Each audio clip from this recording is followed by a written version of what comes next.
Better? That is lunch.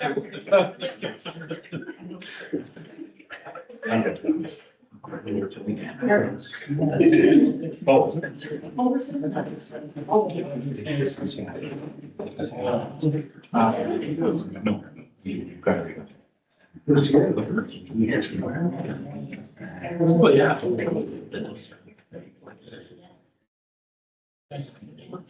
Is the glare gonna bug your throat there?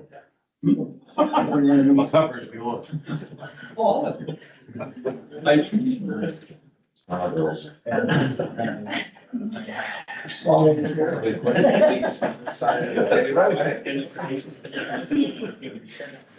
It's like. Like your nerves and the body's gonna look like you're going again. No joke, I didn't. And I would, you got the lungs here on everybody, because you're meeting your lungs. That's real. That's real. It's all that before the game. Yeah, here you. It's not real. It's not. I'm the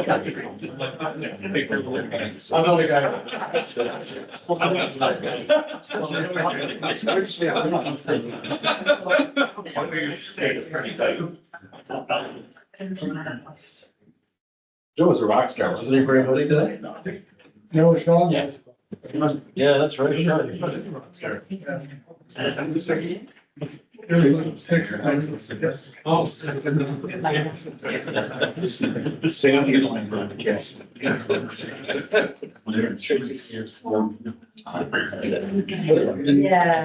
Downtown.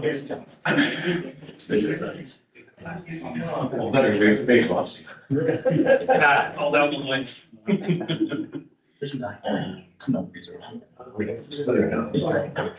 Oh. All right, welcome everybody, to our first tri-council meeting of 2024. So, I have, regrets from Councillor Tracy Young tonight, Prescott. And, also Matthew Armstrong, the CAO, his mother passed away, a couple days ago. So naturally, he's looking after, so our thoughts and prayers are with him. And we'll go through some formalities here. Do we need introductions? I think in 2.5 years, we kind of mingled it. You want to, or is everybody comfortable? Everybody knows everybody else? Yeah. We see each other parade. Exactly. Okay, thank you very much. Okay, I'll call the meeting to order. First thing I have is just a few resolutions, but, first one would be approval of the agenda. So I'll ask for a mover, please. Okay. Councillor Henry and seconder. Also. Move on. Be resolved the agenda for the special tri-council meeting of the Township of Augusta, Township of Edwardsburg Cardinal, and the Town of Prescott be approved as presented. Does anybody have any additions or? Straightforward. I'll call the question. All in favor? Carry. Thank you.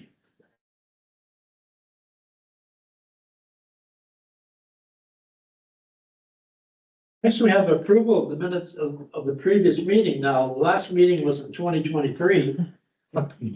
Do we have the minutes with us tonight? They were sent out in the original. Were they? So everybody's Yeah. comfortable that way? Okay. So I'll ask for a mover for that, please. Okay. So, and a seconder. Okay. Be resolved, the minutes for the May 25th, 2023 tri-council meeting be approved as presented. Does anybody have any questions, comments on the minutes? If not, call the question. All in favor? Favor. Here.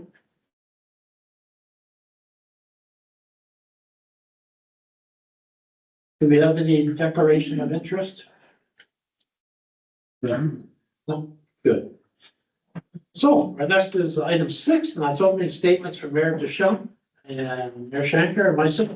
So let's Mayor Deschamps go first. Thank you. Glad to be back, everyone. Looking forward to the continued collaboration between the tri-municipal partners, and moving forward, actionable items that affect us all across all parts of South Grenville. I don't really have a lot else to say other than, I'm glad to be back with the group and looking forward for things that we can actually get actioned together and move forward together.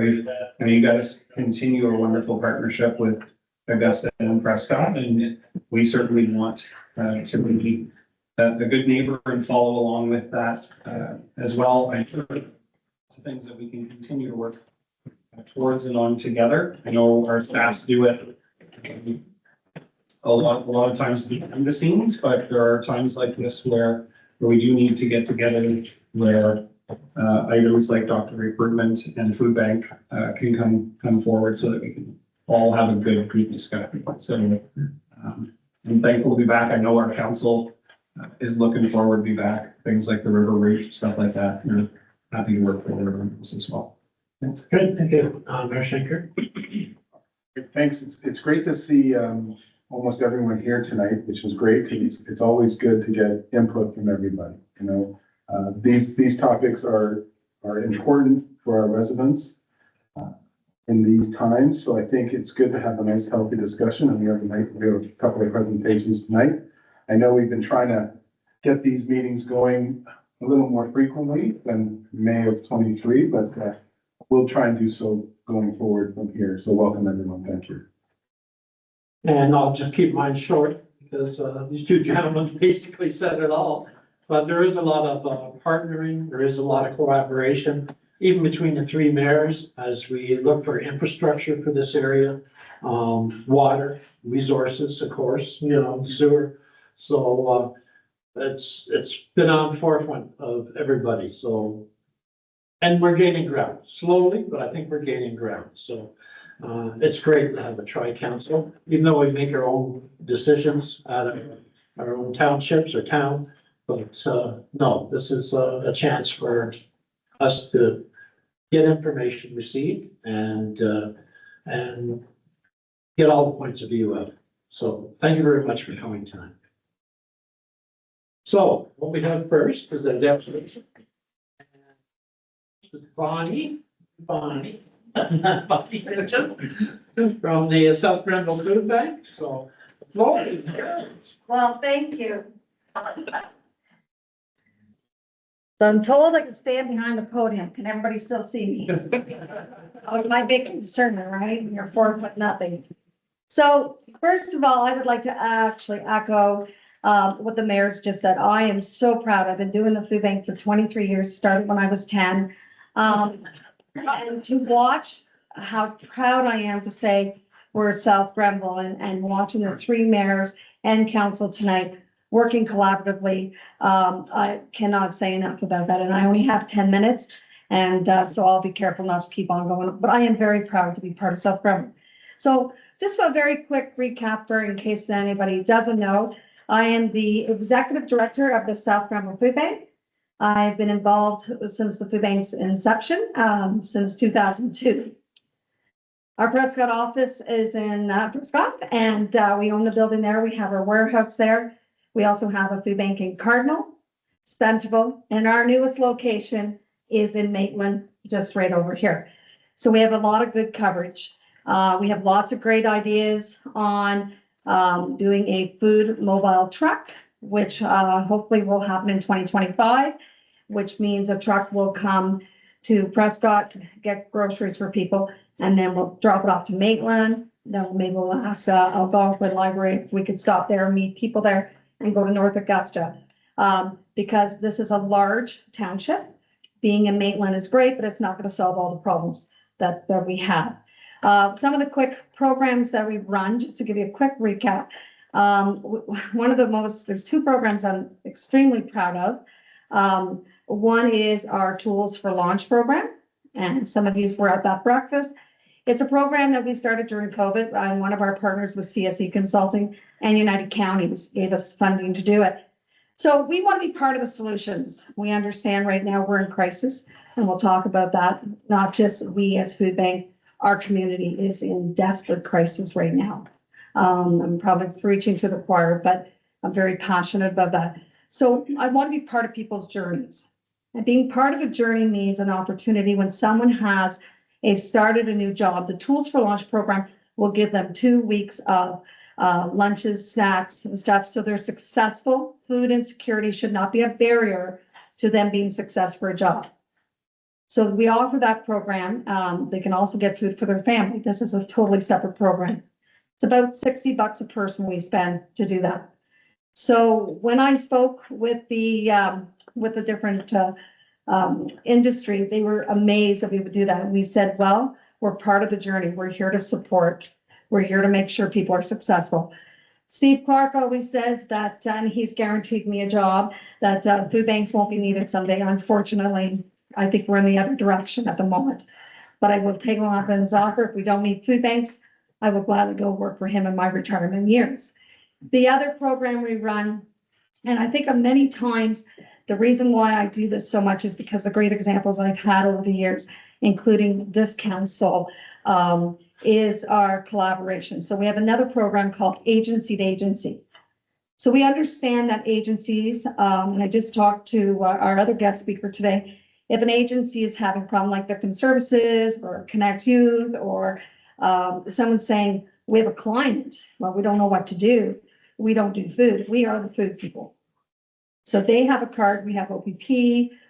Many different organizations has a card at the food bank. They come, they get food and access for a client that may be struggling, that, may not even be able to come at this point. Maybe there's domestic violence or something going on. The goal of that program is immediate food right away.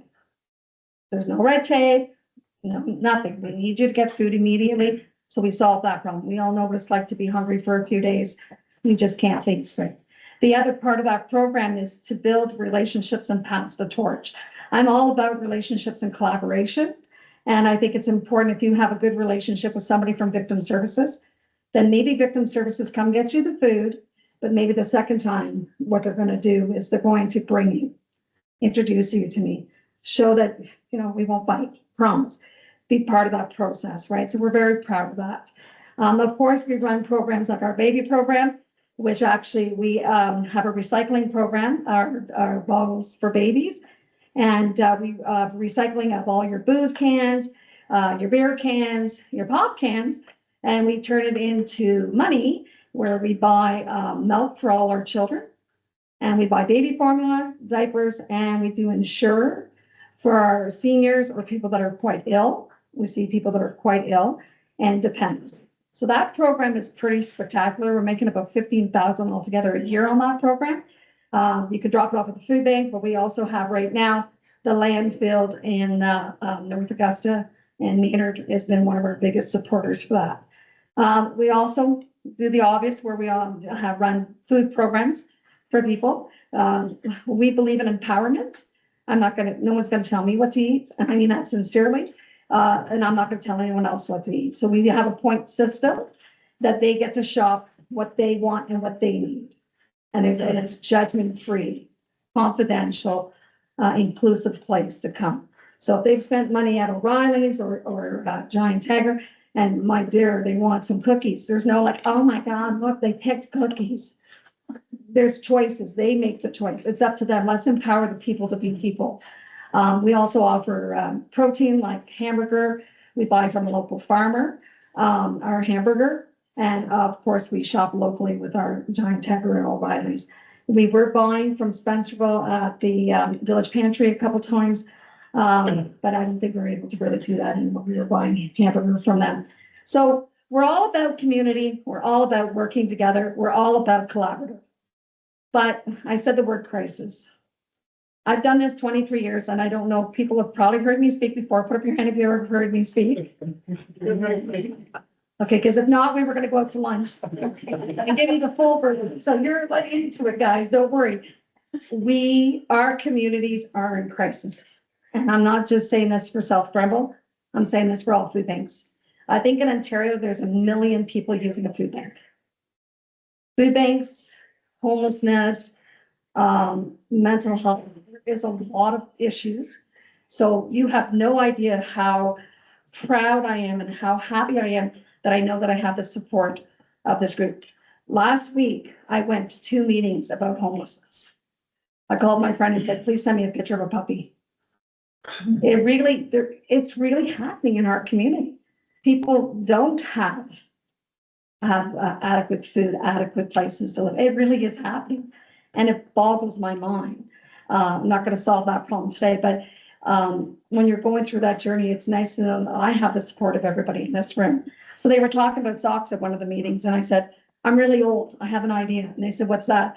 I said, well, we're gonna have to give new socks to people that are homeless because they get wet and they have nowhere to dry them. That makes sense. But back in my day, when I walked uphill both ways in a snowstorm with no shoes, I said, didn't we have those bags we put in our boots? And they laughed out loud and they said, Bonnie, you're old, but you know what? That could be a good solution. I believe that I want to be solutions. There's not a one-stop fit for everything. I think we work hard and have solutions. We work together as teams. We recognize that there is issues, not just across South Grenville, but across Canada, across the world right now. But you know what? If I can make it through COVID, I can make it through this. This is a bump in the road. So enough with the sad stuff. So now what I'm going to do is I'm going to talk about this amazing initiative. So I don't know, there's been a whole bunch of names of it. One was Tribe Council, one was Township Challenge. I call it the Township Challenge. So let me see if I get this right, Shannon. A couple years ago, Augusta came to me and said, this is what we'd like to do, but we want to do a friendly competition.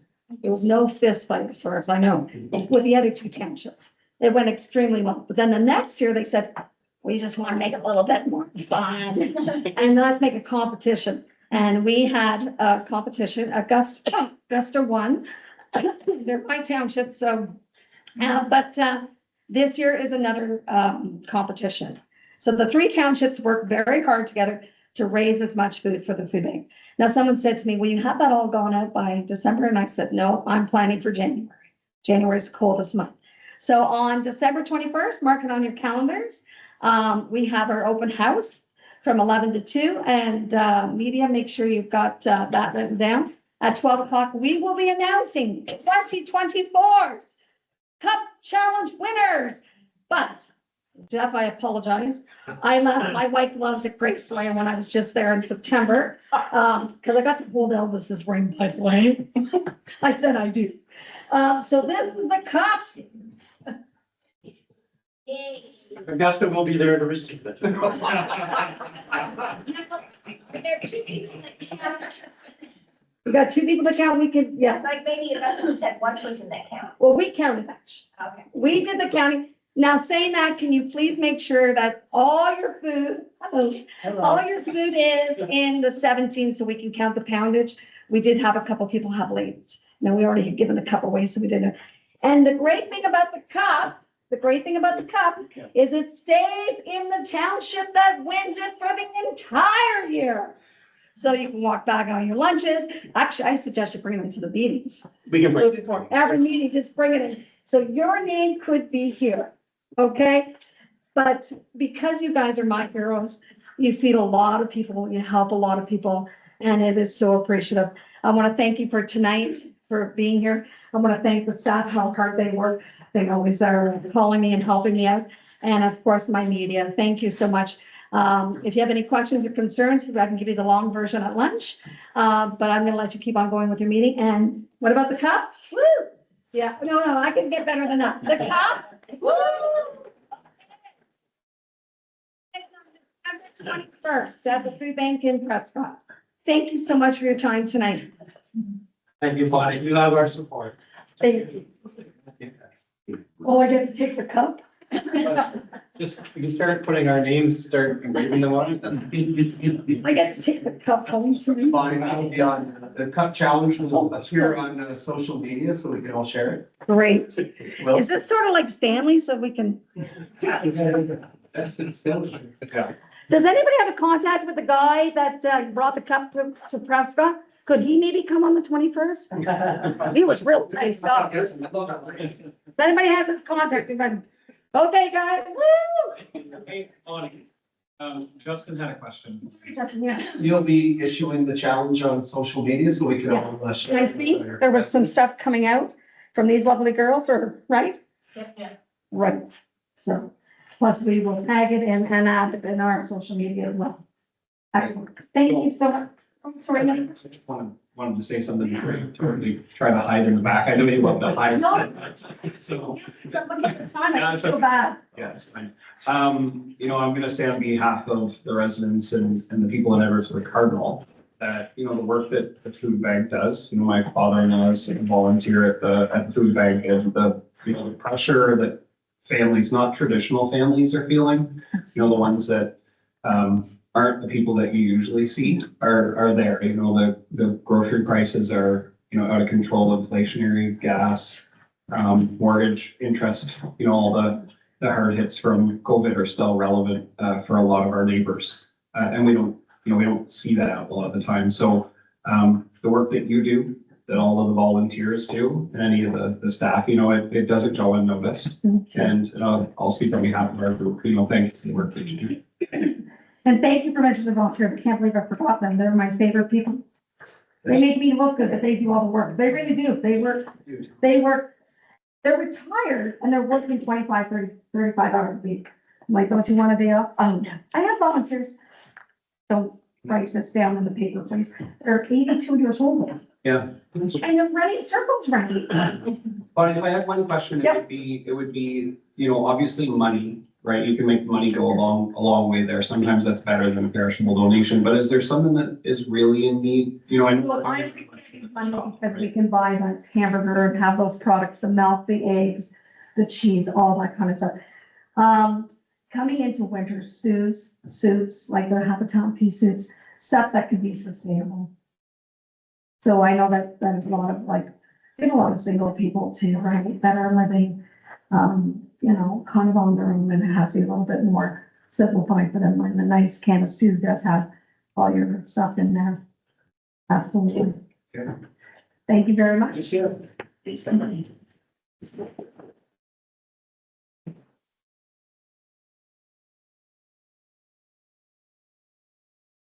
Okay, our next presenter is Edie Matthew, the Executive Director of the Prescott Family Health Team. So, Edie, come on up then. Sorry about my walks. A little slow today. You should go see a doctor. Get chiropractor.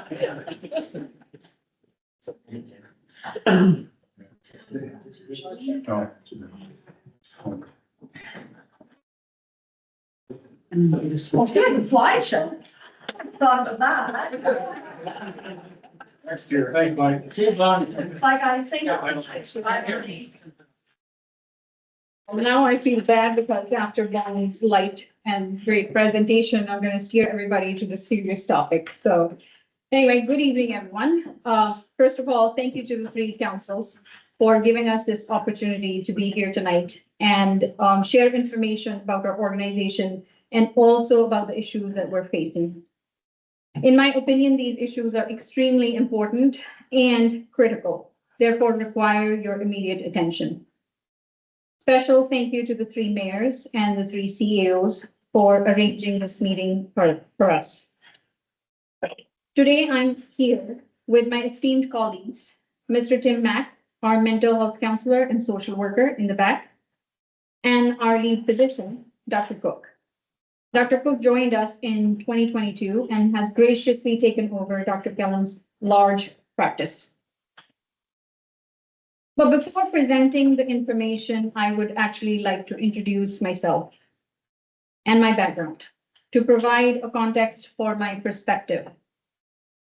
Also, not a lot of people know me anyway. So please bear with me. Let me start by saying that yes, I am a physician by training, but I do not have the license to practice in Canada. And no, it is not a sad story of a foreign medical graduate that you hear on the news these days who is unable to integrate into the medical system. I would like to mention that I became a physician by accident. I was a very high performing student, one of the top students in my school, in my district, which in my part of the world meant pursuing medicine. And that's what exactly I did. But soon after working in the field for a few years, I realized this was not for me. I was more fascinated by the management aspect of it.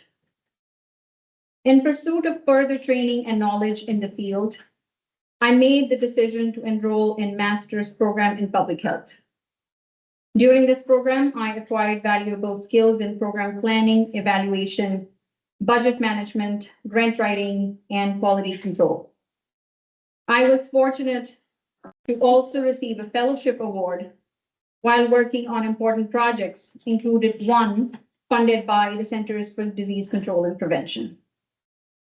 Since complacency is not an option for me, I decided to address my self-perceived deficiencies in financial management and accounting knowledge to establish a strong foundation and explore the field of management from a different perspective. I chose to pursue a Master of Business Administration.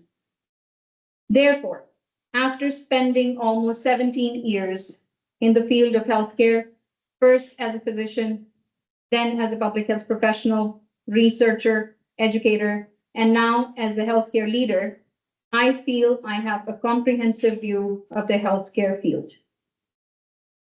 I can see it not only from the provider's perspective, but also from the management's perspective. As I mentioned before, I'm a physician by accident, but my position as a healthcare leader is a result of deliberate choices and significant investments in my professional development.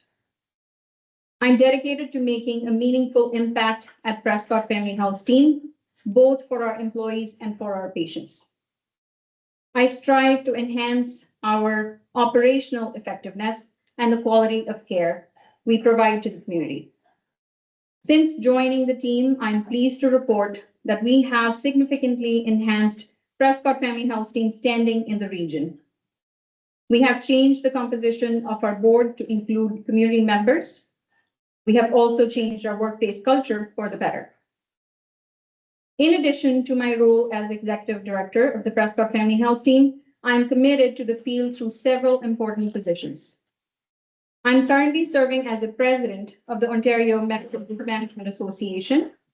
I'm also a member of the Leadership Board of the Associations of Family Health Teams of Ontario.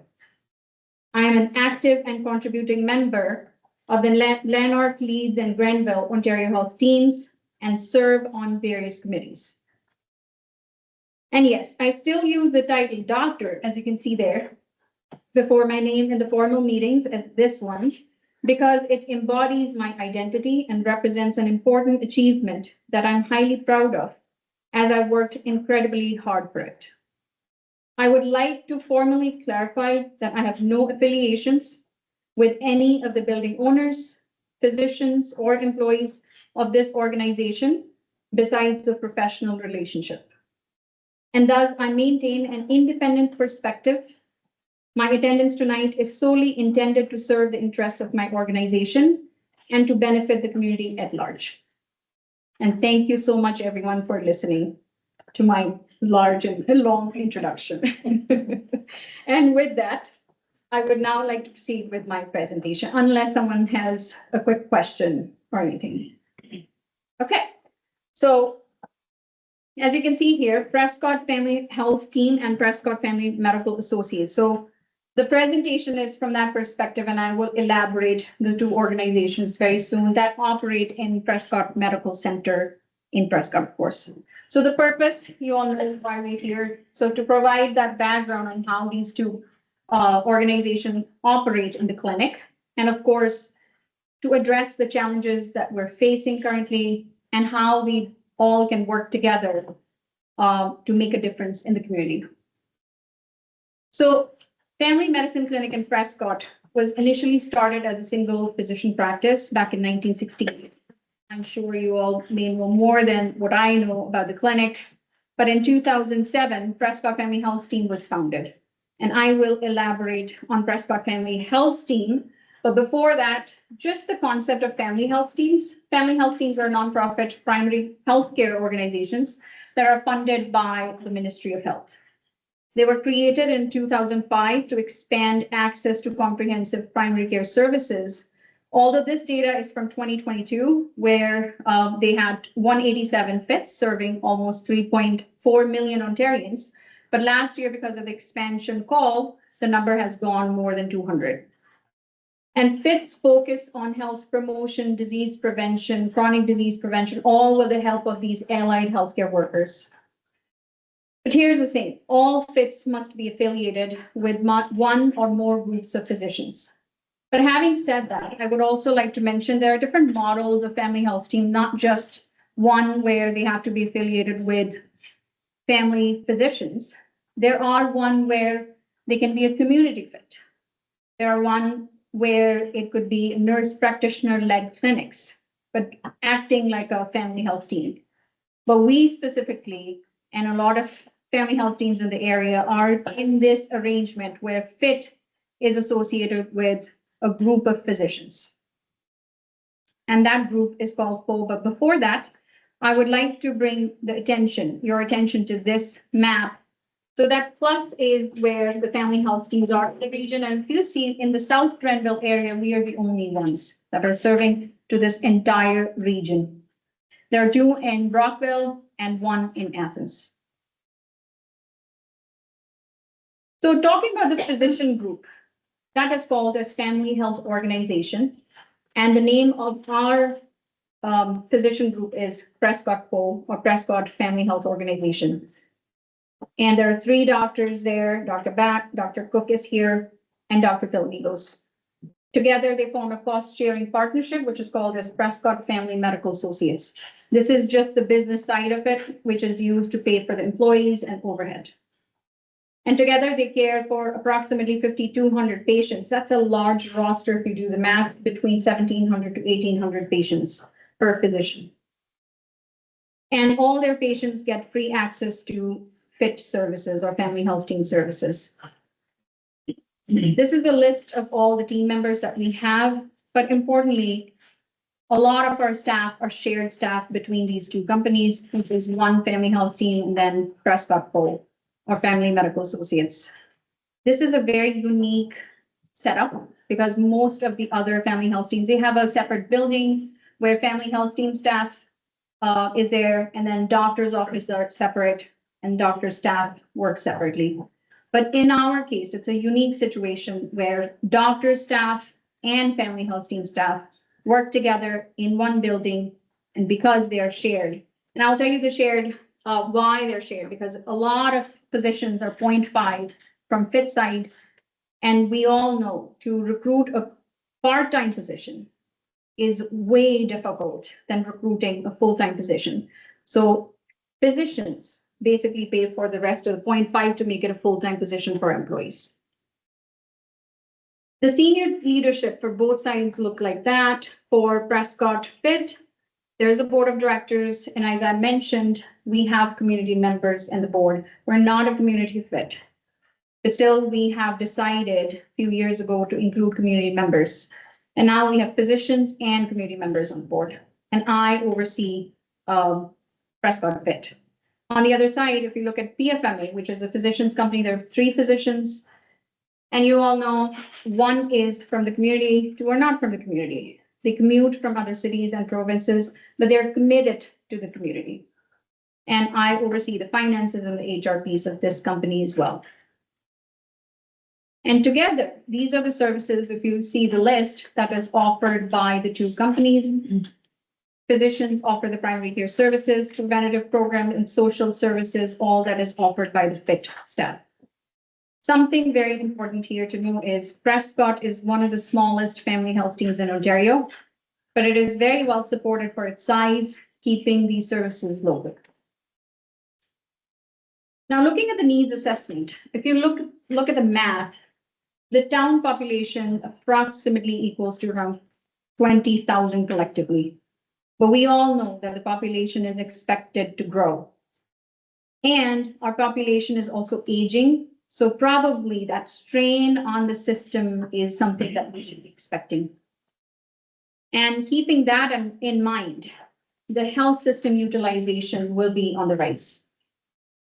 On top of that, we don't have a lot of supply for family physicians in the market in general. And there are upcoming retirements that is going to exacerbate the accessibility issues. We have recently seen what happened in Brockville when we had 2 physicians retiring. And we know how many calls we got in a day just to find out if our list is open, if our waiting list is open. But the number of calls are so huge that we have to put a post on social media and put a message, in our answering machine, but still kept ringing.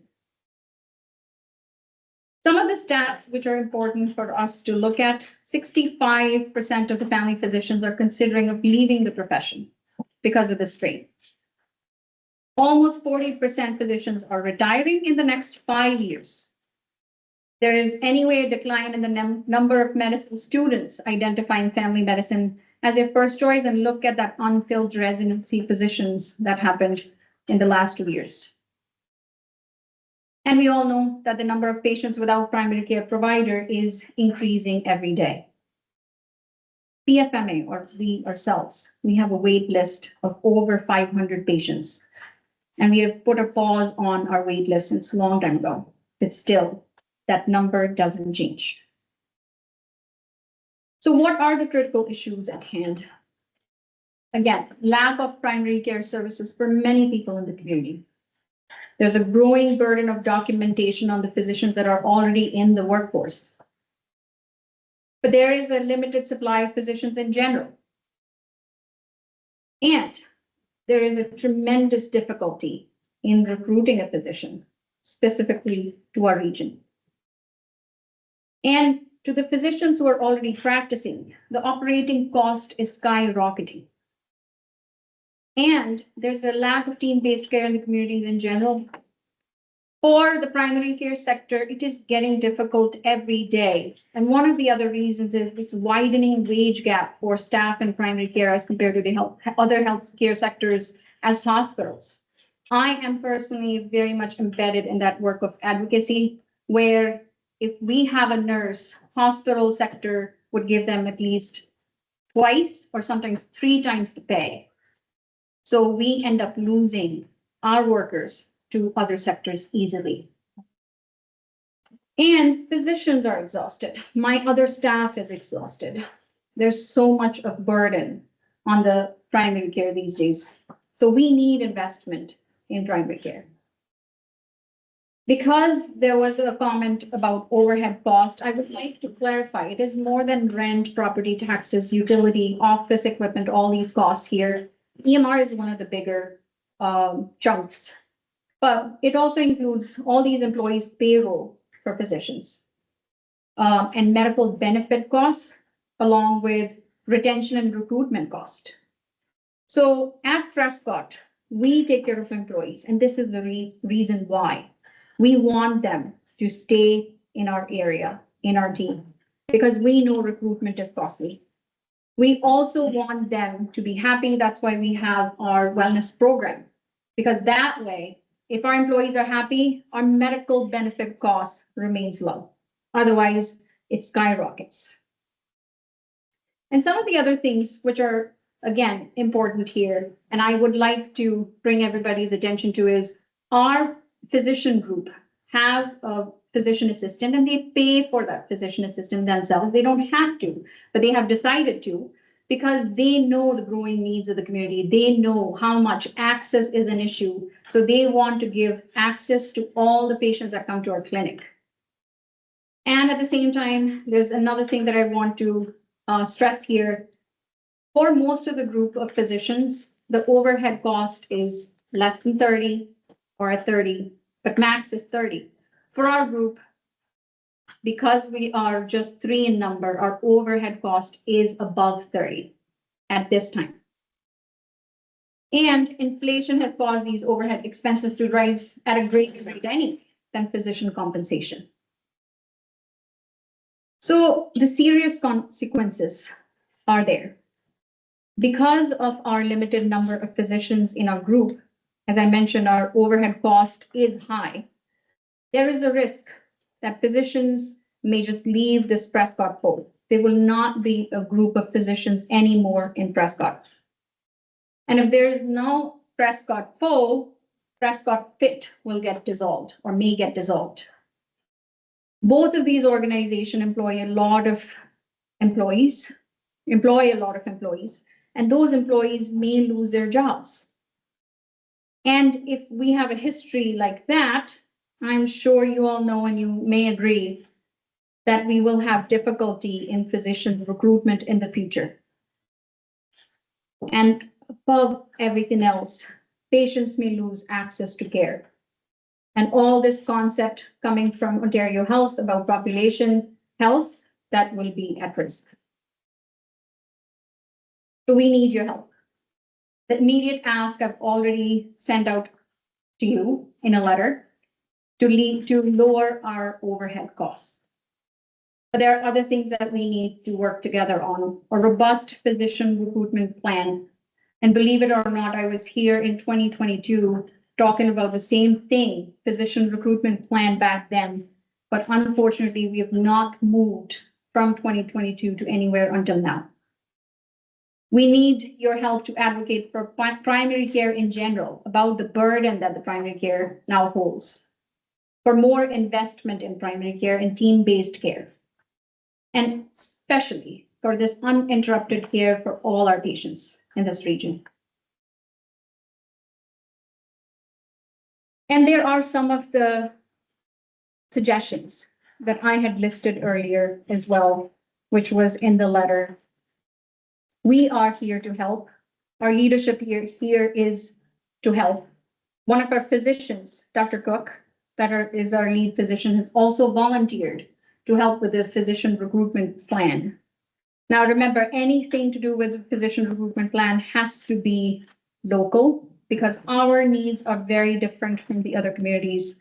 I can tell you one example for sure. When we list out a job anywhere on our social media, there are very few applicants that we get.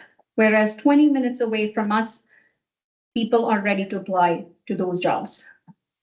And our model, because of our limited supply or limited amount of grant that we have, we cannot offer a lot of hefty offers to the employees. So that's another struggle that we have generally. So we need your help.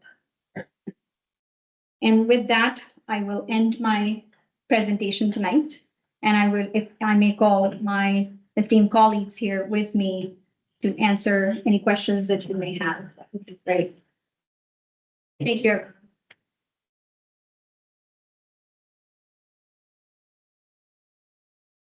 I will open the floor for questions, please.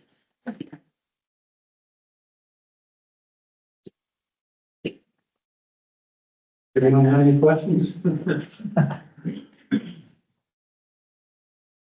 Yes. Thank you, Mayor Shaver. Excuse me. I remember when you presented to us 22, was it? Yeah. Yeah, it was in festival, I believe it was. Yes. And I apologize that we haven't seen fit to do anything constructive really since that time, but Lonnie, who presented before you, has certain asks. They always come to council.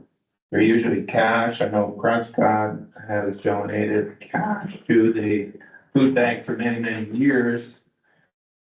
And from what I understand, from what I've read that we got before we came here tonight, you do have an ask. Mhm. And that ask is to help you alleviate, or your doctors, to alleviate the cost to bring them, well, maybe not bring them into line, but at least make them bearable for the foreseeable future. And in the hopes that you can attract another doctor or another two doctors, then that financial ask from the towns would either go away or be substantially reduced. So Can you just refresh us what that ask is, please? So the ask is, I can give you the exact number as well, but it is $20,000 from all the three towns. And if I go with each town's share, it would be between $7,000 to $8,000 from each town. And we came up with a number to split it equally between the three towns is because of the patient share. So when we looked at our patient share, we had equal split between the three towns. And another thing that I would want to mention, it's not like people who live in Brockville or people who've gone to Ottawa, they actually started from Prescott. So all those patients were from here and then they moved out. That's how their zip code changed.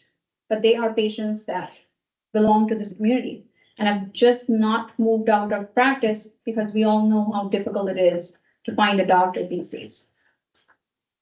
Did I answer your question, Yeah, you did. Counselor? Yeah, can I throw something else? Yes. Yes. We had a presentation last night from a couple of people who are proposing something that they would like us to consider, and they've already spoken to the Mayor's Caucus and the Joint Services, and that's something that we will be discussing again. But I can remember somebody during that meeting mentioning, well, if a doctor came to Spencerville, I would suspect that you folks would say the doctor coming to Spencerville would be pretty unlikely. Because from what I see in your presentation, the amount of support the doctor needs, it's really almost impossible these days for a single doctor to open a practice. It's a group type thing. So, having a group, which we have right now in the town of Prescott, but which serves the other communities as well, or the other townships, I think is an advantage we cannot toy with losing. So, I'll leave it like that. I think my standpoint, we need to get on board here. Thank you. Okay, thanks, Lee. And just a reminder, all the councilors, if nothing we can decide tonight, because we have to go back to our individual councils to make almost the first vote on anything. So, but this is the time to ask questions and get information. So, Councillor Lockton. Hi, thanks for coming. Do you have any affiliation with the Brockville Family Health Team and Athens and stuff? Like, is there any chance that you can work together? Like, they have Saturday morning calls that you can make through your own physician. Like, is there any way you could borrow somebody from there and they can borrow us? Is there, you don't have any affiliation with the other family health teams? No, we can work together through Ontario Health Teams. That's a separate call, but not like, probably offering services to their patients because that's the limitation through our funding. So Family Health Team, the funding that we get is strictly based on the roster of the physicians that we're affiliated with. So if we see their patients, it's basically their doctor's patients. But could they come and see some of yours? No. Unfortunately, that's not how it works. That's some of the things I think with, let's say for dietitians, some social worker, like there is a scope to work together, but not for primary care needs. I think maybe Dr. Cook can comment more. Yeah, so, as Danny mentioned in the presentation, we're very unique. We are very, very small. As lead physician of Prescott Bow, I have to apply to the Ministry of Health every couple of years for a special exemption because recently they've actually reduced the minimum group size that can exist to 6 or 3. So that means I essentially have to apply for permission to exist. And we've been granted that because we're in a rural area. But the fact that we're a group of 3 associated with the family health team is extremely unique. Athens is fortunate to be in a similar situation. They're a very small group and they have a family health team as well. But the way things are moving is seriously at risk in the coming years if we're not able to expand. Denny could speak to this too, but to answer your question about the cross coverage of Athens and Brockville. That happens a lot. So Upper Canada Family Health Team actually has clinics in Gananoque. So, they have patients who can go see their family doctor in Gananoque. However, all the family health team services that they have access to, they have to travel to Brockville to get those. So, a lot of my patients have trouble getting to Brockville. I ask them to go get blood work and it's, they have to call a friend to get a ride. It's a huge hassle. So we're extremely fortunate to have people like Tim, people like our diabetes team. We're extremely fortunate to be able to offer those services in Prescott. But, unless we're actually able to, I don't think we're going to be able to continue to exist as a group of three indefinitely. So unless we're able to seriously expand the team, all of those things are going to be in jeopardy. But with this comment about Gananoque, there's a group that exists there with Thousand Islands, which is associated with Upper Canada Family Health Team. So that's how they're able to see. So unless there's another full group that associates with Prescott, there's no way Prescott Family Health Team can offer those services. I would also just to add on to Dr. Cook's comment, as far as being the mental health and addictions counselor with Prescott Family Health Team. It's really important to keep the family health team services like mental health and addictions, because when we look to refer out for specialized services like mental health and addictions, we're looking at probably 1 to 2 year wait list before a person gets picked up. So, I've heard in regards to other presentations about refer to specialty services. Well, that's all well and good until you refer, and then you have a person who has a serious mental health or addiction related issue, and they're on a wait list with no contact for anywhere from 1 to 2 years. And that's not an exaggeration. Even to make a referral through the central referral agency now, it's like 9 weeks before they get the initial contact. And so to have those peripheral services like dietary and like mental health and addictions, I think it's really important for the local municipalities here to have those services, because to refer to specialized services in most cases is really unrealistic, given the wait times for people who have serious mental health and addiction problems. So we're able to, through association with our doctors, so if Dr. Cook or Dr. Filamigos or Dr. Bat have someone that they feel needs some mental health and addictions counseling, they're able to refer for that internally with the family health team services that exist. And I think it's a real benefit for patients to be seen immediately, and at least be held so that they, keep the status quo here locally in their community while they wait, a long wait list to get to these services. So what would be involved for you, Dr. Cook, to be able to get a resident to come to, like our physician often has residents. Yeah. And so would that be another process that you would jump through hoops to bring a resident into the practice? Yeah, so residents, we actually have medical students all the time. So we host integrated clerkship medical students from Queens. And we've been doing that as long as I've been there. I think Dr. Bat was doing it, previously. So we're a full-time teaching center for Queens right now. So we have a family medicine, a Queens medical student with us essentially all the time. Okay. Residents, their residents are, there's a different pool. For residents, it would be nice to have residents at some point in time. Before I was here, I was in Hamilton. I was working in a teaching center, so I have lots of experience teaching residents. But yeah, the issue is convincing them or incentivizing them to practice here. I was speaking to my old residency supervisor just a couple of weeks, and she's still in Hamilton at McMaster. And I was just asking her what the family medicine residents are doing. And she said very few of them right now are choosing to actually practice full-time clinic-based family medicine. And there's lots of reasons why that. Many of them are, out of the scope of this conversation, but a lot of them are due to just, decisions that the provincial government has made over the past few years.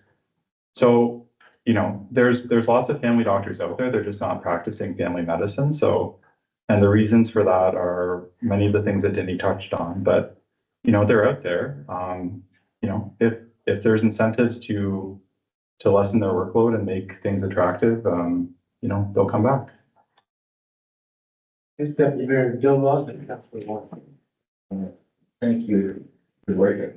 I just, what you're asking is, I do have it here, $22,000 a year. And, the total, 7,000 from each, 7,200 from each township isn't that much. But why aren't we going to the Ontario Health? Sorry. Or why not ask for a $500,000 grant? You got $900,000 there a few years ago, over 900,000. So why not ask the ministry for a few extra dollars before coming to us? We have tried, and we are still trying that. I wish ministry could listen to us that easily, but this is something that I do full-time besides having this full-time job, which is advocating for increased HR costs, overhead costs, but unfortunately, it's not that easy. So far, there's a lot of pressure that has been built on the ministry because overall overhead costs have gone up for a lot of other teams as well. But unfortunately, there's nothing that you hear. And since last year, our contracts were moved from Ministry of Health to Ontario Health. So now, earlier, I used to be in contact with the ministry rep directly. Now I have to go through OH, and then OH will connect to MOH. So it has become even more, you know, I don't know how to say it, but it's complicated. So I wish that was the case. That way we won't be here at all, but it's not that easy. But we have to build the pressure, and that's where we need your collective voice as well to put that voice forward. And just as a reminder, last year there was a call for expansion, and being a small team, I think we were one of the very few small teams that had applied for that application. Because we don't have administrative support to that level where people can put an application together. Now, as I mentioned, that's my forte. So myself, Tim, and another team member worked through that difficult application. And I know I had trouble to the towns as well for support so that we can go collectively to the MPP's office as well. But unfortunately, we didn't get the grant for that expansion as well. No follow-up on that. Yeah, I agree. Okay, so if we agree as municipality, $7,200, 25.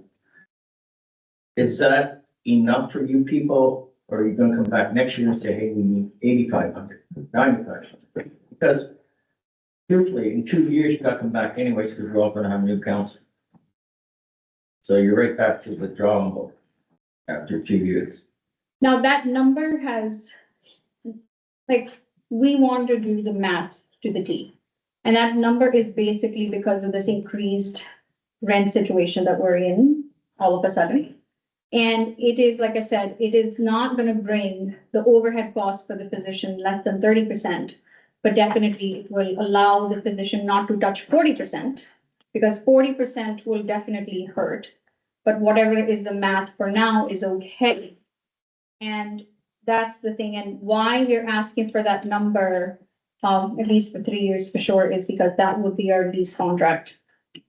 But in the meantime, that's what it is. We have to come up with that plan so that we recruit at least one physician to our team to bring that overhead cost down. And I had mentioned it before as well. So far, we have capacity for 2 more physicians to accommodate in our location. So definitely by the addition of one single physician, our overhead costs would decrease, and that's what we're thinking as a plan.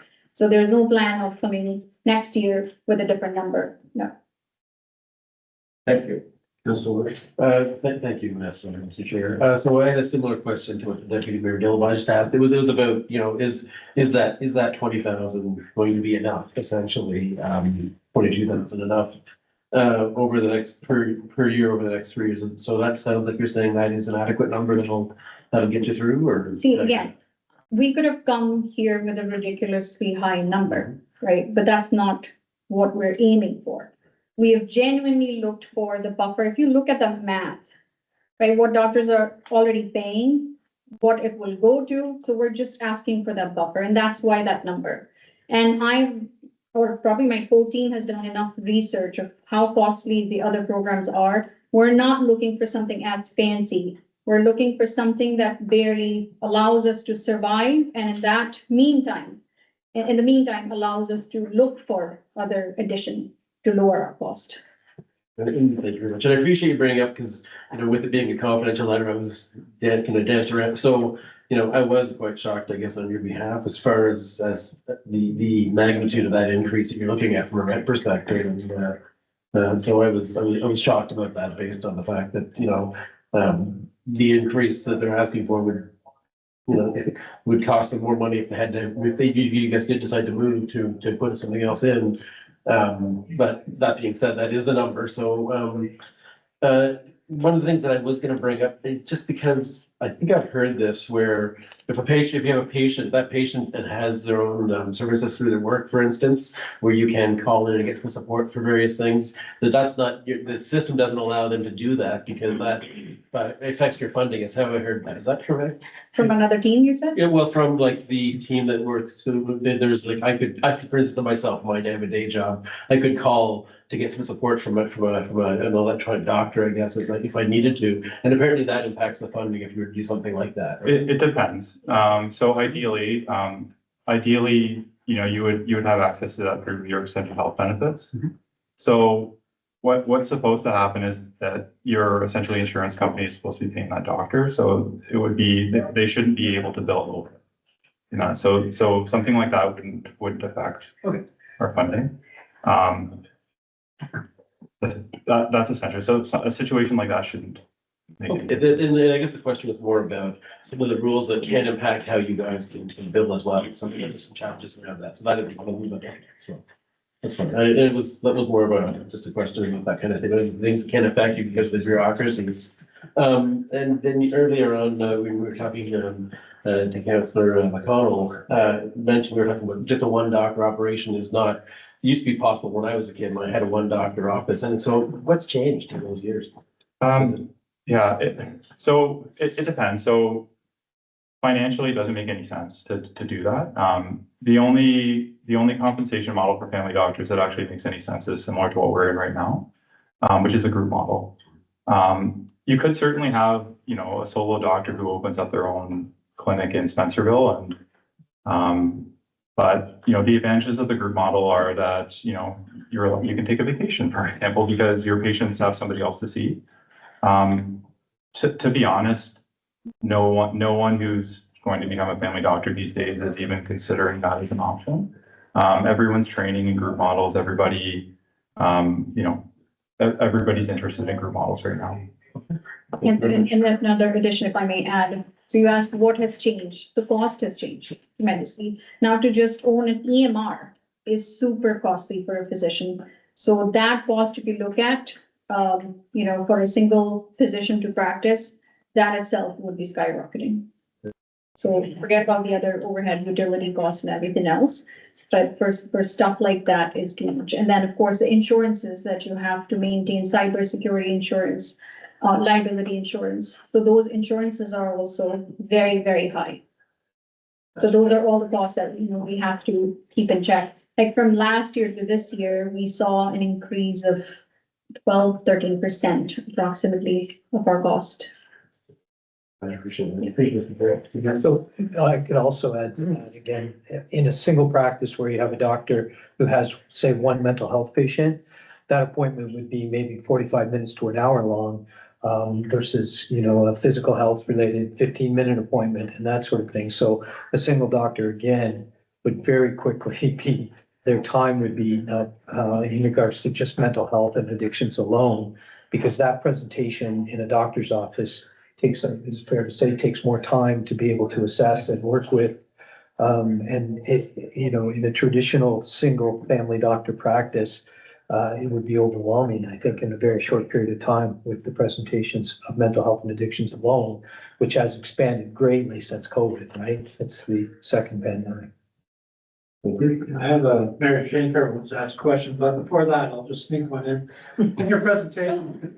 In your presentation, you've got your board of directors, positions, and community members. Are you able to say who your community members are? You want, I've not taken their permission to name them, but they are from the community. And they are our patients as well from the community. So, but there are two of them. And there are two retired positions that we have retained, and of course, the 3 positions that belong to our firm. And I'm the ex officio person. Okay, I'm just But they're thinking ahead. from Prescott, let me put it that No, way. but I'm just thinking ahead. You may want to either expand that or to have, get the community, the real community involved. For example, like, Councillor Lockett sat on the Rockville General Hospital Board of Directors, But,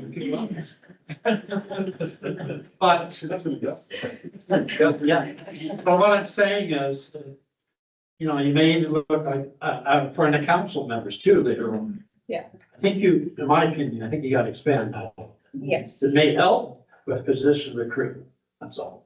For sure. And we did something similar when we were preparing last year for the expansion application. We had people from the council that were there with our patient advisory board that we had ad hoc formed, and which really helped to put this application or that application together. So we've done that in the past, and of course, moving forward, depending on the team, how it grows, we have that plan to increase the community members as well, that number. Okay, thank you, Commissioner.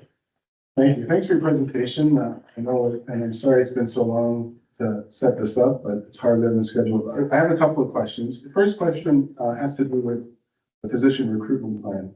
As you can see, United Counties is working hard at putting something together. We had a presentation last night. We've had a couple of presentations along the way. They're adamant that they're going to help the whole area. Is that are you guys able to work together with them on that to provide an office, like you have a space for 2 physicians? And not just physicians, other healthcare workers. There's also another program being put forward by the provincial government, the READY program, where they're bringing in foreign trained health workers into the area. And we've been told from the Premier's office that there could be up to 200 coming to this area. Is that something that obviously will benefit the whole area, but is that something that's part of your recruitment plan? I will probably ask Dr. Cook to comment on the readiness program first, and then I'll take it. Yeah, so, I don't know all the details of the readiness program. I will stress that, as I kind of alluded to earlier, there are lots of family doctors in Ontario right now. There are lots of people who've been trained to practice as family doctors in Ontario right now. They're choosing to do other things. They're working at Rockville Hospital doing hospitalists. They're doing long-term care full-time. They're doing surgical assist. They're doing short-term locums and having time off. The problem that I think you need to focus on is right now, there are not a lot of people choosing to do what we're doing right now. And there's many reasons by that. A lot of it is, the paperwork, it's the stress of the job, it's the workload. There's a lot of things essentially going on right now, and until some of those issues are addressed, you can bring in foreign trained physicians too, but often what happens with return to service agreements is that, once the agreement is done, what they choose to do. So, I think that is a good idea, but I don't necessarily think that that's really a long-term solution. Denny, in her letter to you initially, did share some examples of some of the other communities in Ontario similar to these communities that have been successful in their physician recruitment. And what they're doing is hiring, full-time physician recruiters, and they're offering, incentives to financial incentives, clinic space, offering various different things to make it a little bit easier to set up and get patients going. I wasn't here for the presentation yesterday, so I'm not sure exactly what it is.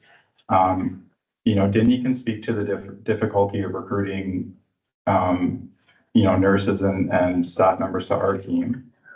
Many of them end up going to Brockville or elsewhere. So I think you guys just need to make a decision as to whether or not you think that somebody who's serving the whole area is necessarily going to be the best option for this area.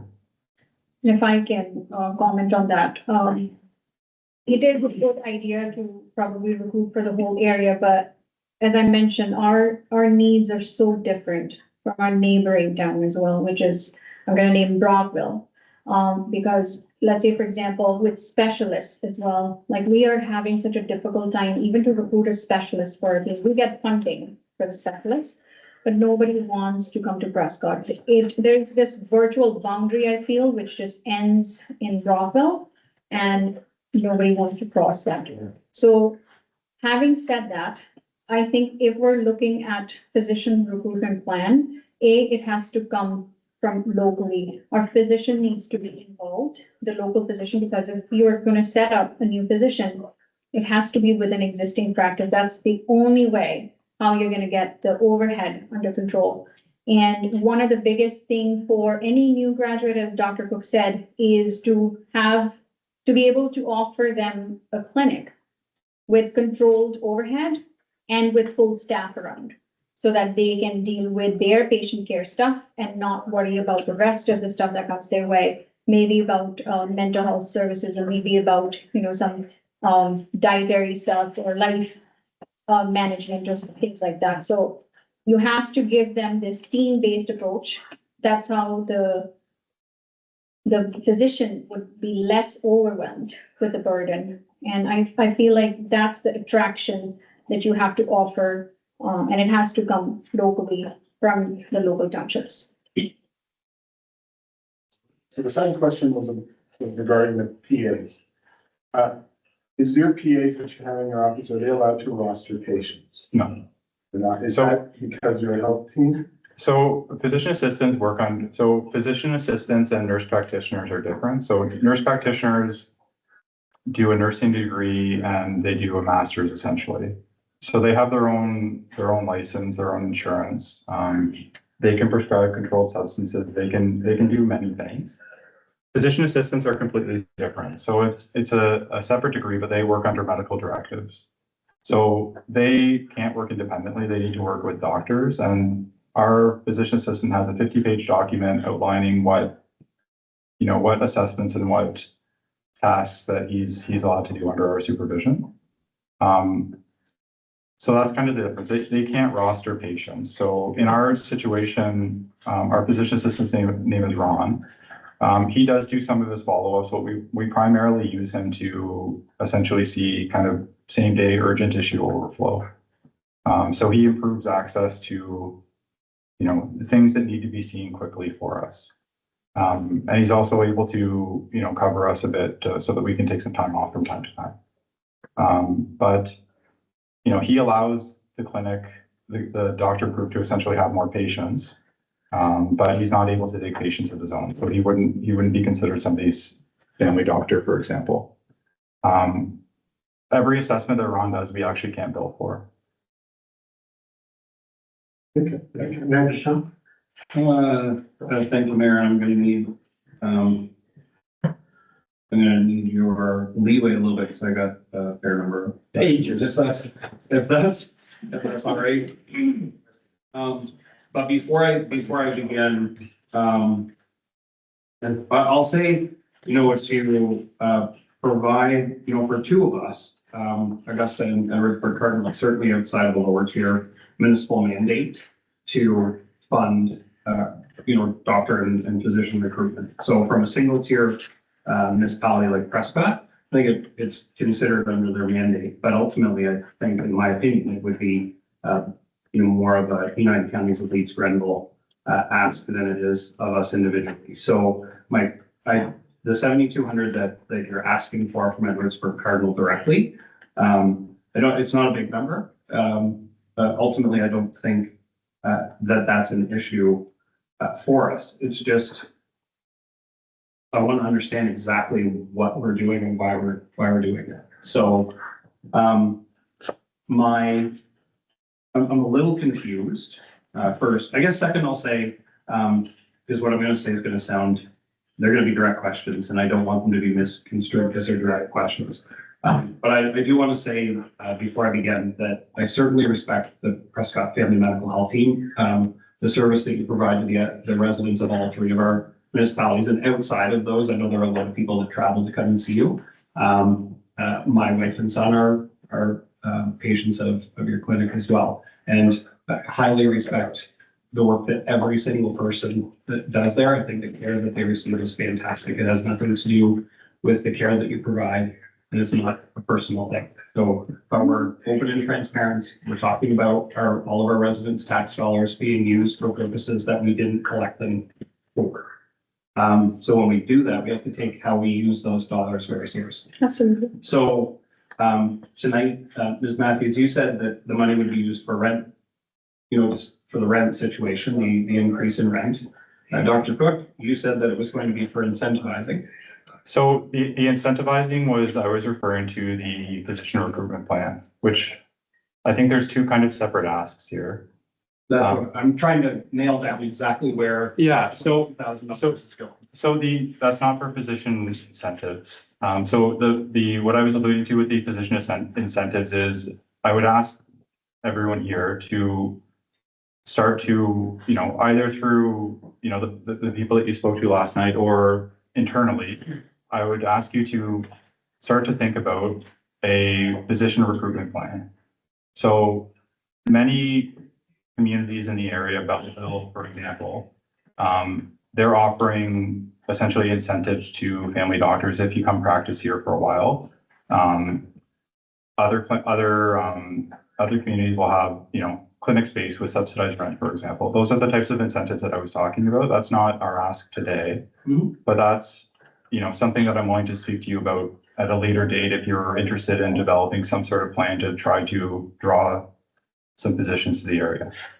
Yeah, and I'll say strongly that I believe that in a socialized medicine, socialized healthcare system like the one we have in Ontario, using rural and underserviced municipalities to ask them to use the tax dollars that they've collected to do offer the services that the municipalities offer shouldn't be allowed. I 100% agree with you. Right? The reason that we're here and the reason that you're allowed to ask for incentivizing is really, a shortage or an underfunding. I'm not sure which it is, but I struggle with the incentivizing ask. I personally think that it shouldn't be allowed. Yeah, I fully agree with you. So I just want to ask about the numbers. Mayor Shankar asked about them, but so the PA isn't allowed to roster any patients of their own. So they see and they help or they support the 3 doctors that are there. Correct. Okay. The max that each doctor is allowed to rosters, the maximum is 2,400. That's right. And so the number that you said is 5,200?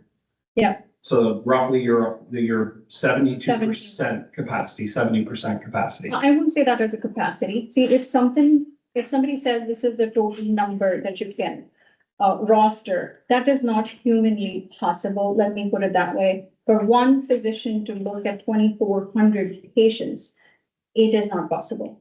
And let me give you a realistic picture here as well. When Dr. Kellum retired, his roster was huge. And in this day and age, to replace his roster, you would have needed at least 2 physicians because none of the physicians that are joining the practice, they're not willing to take more than 1,000 patients. We're really thankful to Dr. Cook, who graciously accepted the whole roster, but I can assure you, any future retirements that happens, be prepared to replace it with 2 physicians.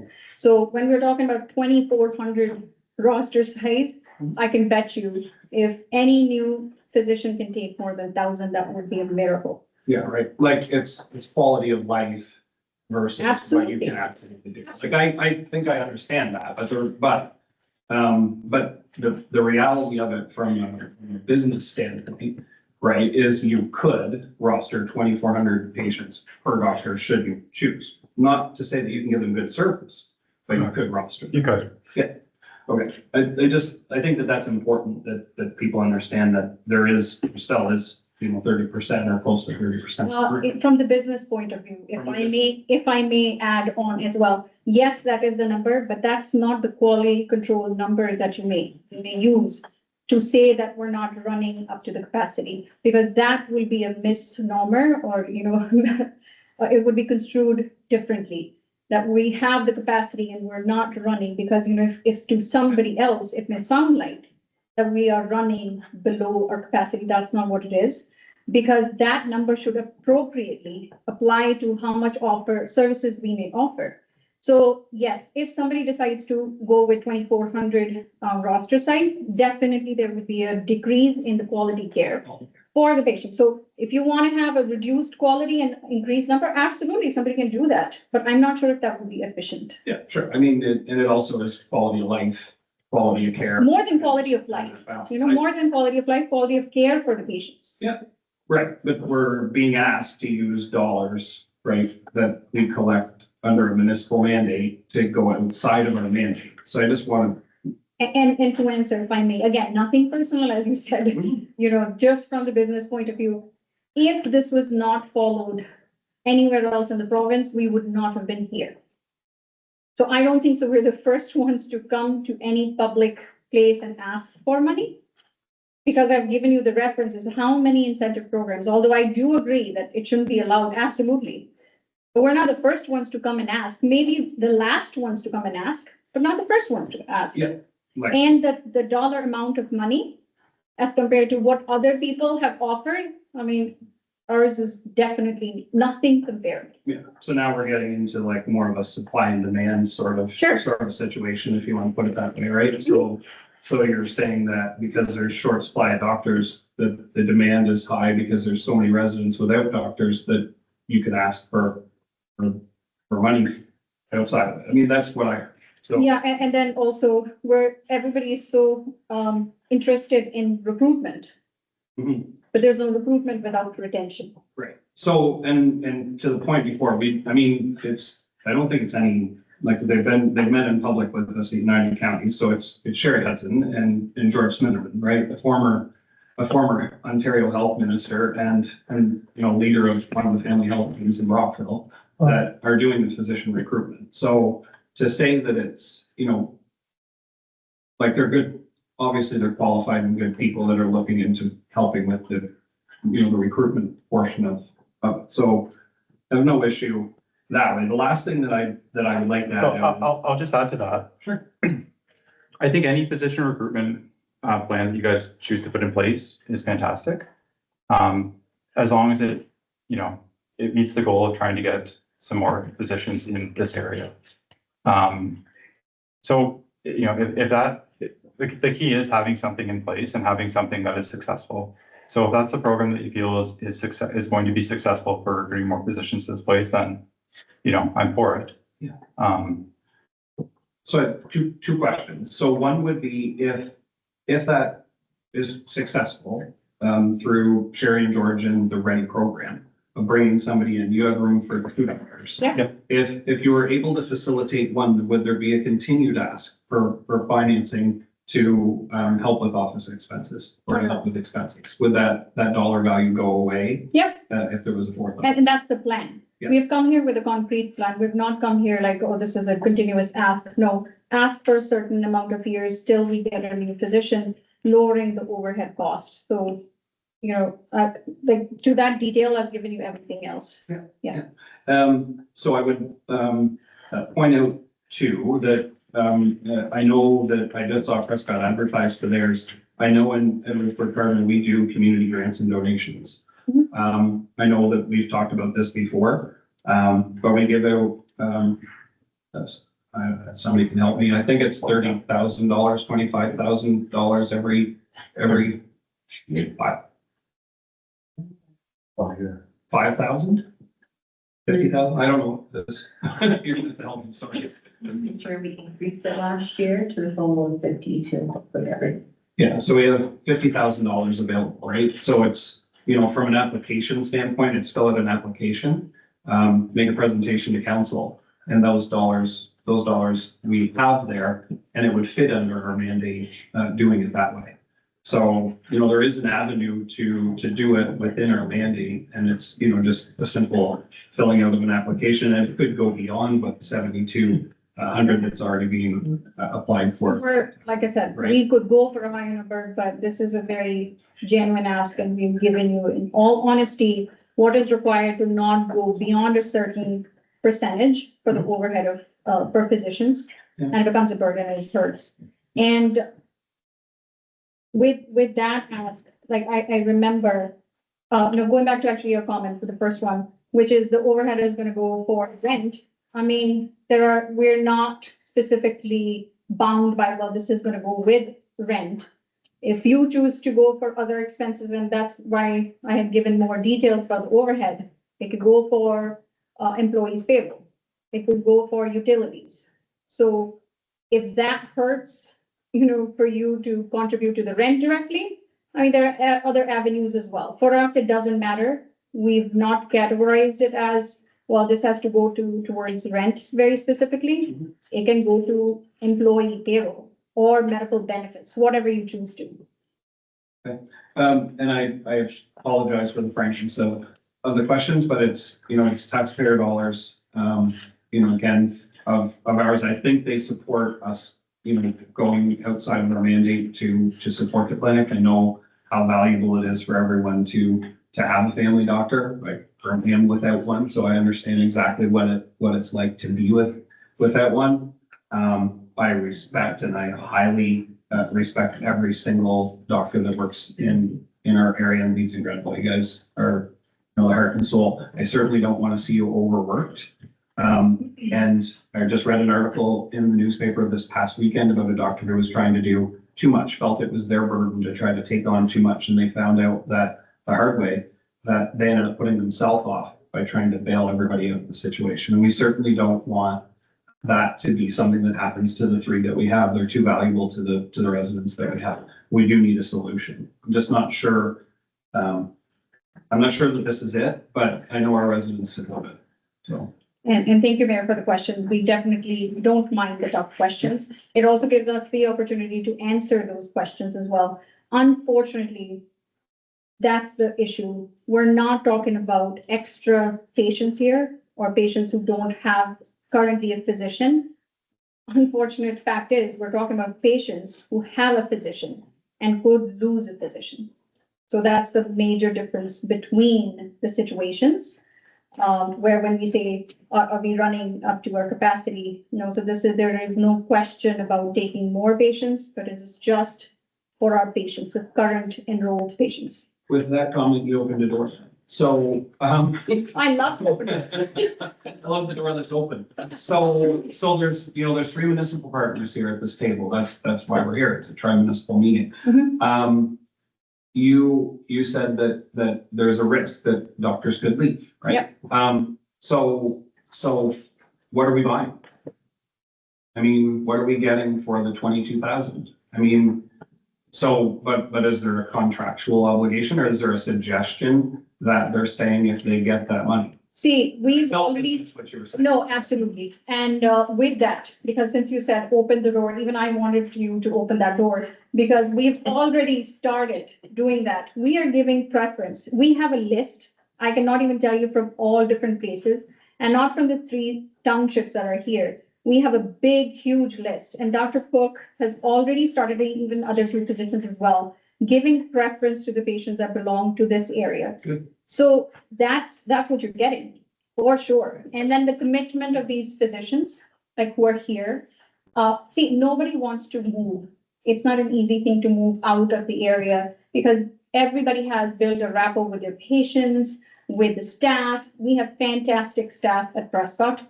I've worked with different organizations before, and I cannot even tell you how our staff is different than the rest of the staff or people that I've encountered in the past. And our community can vouch for that. So of course, our doctors love our staff as well, want to keep them there. And that's the commitment that we're here with. I'm done. Yeah, Counselor. through you, Marisha, Shane. First of all, thank you for the presentation. I've had several different conversations all the time with Denny. It's a lot lower than where it started.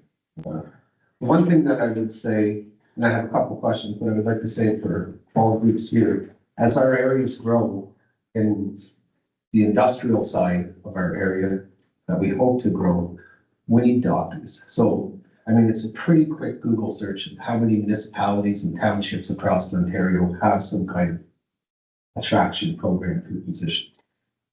The key one that I've always thought, and I've talked to Diddy about this, is retention. We have a group in place, right? To lose a group and then to spend $20,000 a year on like the group that came before us last night for a hope, to give them $20,000 a year for a hope that they bring somebody is a bit uneasy for me. And there's no assurances, by the way, that that'll end up in our community, right? Most likely that will end up in a different community, i.e. Rockville, Kempthorne, somewhere in that area, right? So I went to the economic and development meeting, I believe it was here last year. I think that was the economic corridor meeting, right? And they talked about what they need to attract workers. And I clearly remember that healthcare, stable healthcare for the region, especially in our regions, was key to that attraction, right? So, you know, this number, however we work it, seems to be a reasonable number.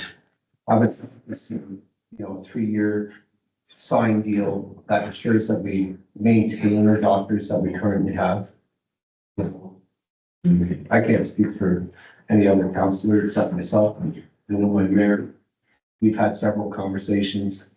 We have all kinds of grants available for businesses in our town, grants, community grants. This one here should be, in my opinion, kind of a no-brainer.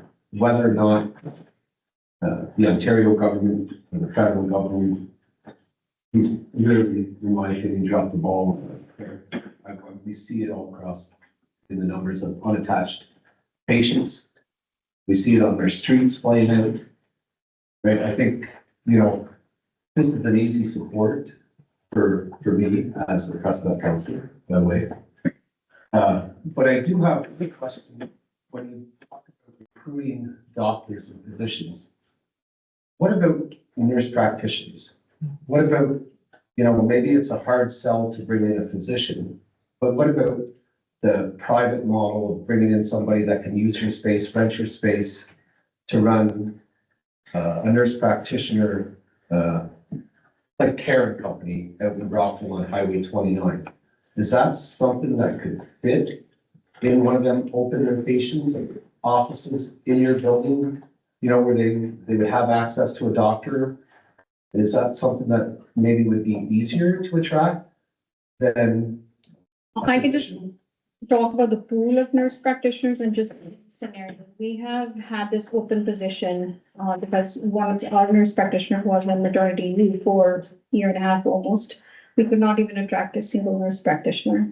So yes, it sounds really great to say, well, nurse practitioners could be here and then they could help us. The hard reality is that there are not enough even nurse practitioners in town, and specifically to come to our place. And then the rest is, again, I don't know how would that work with the model that we have with nurse practitioners.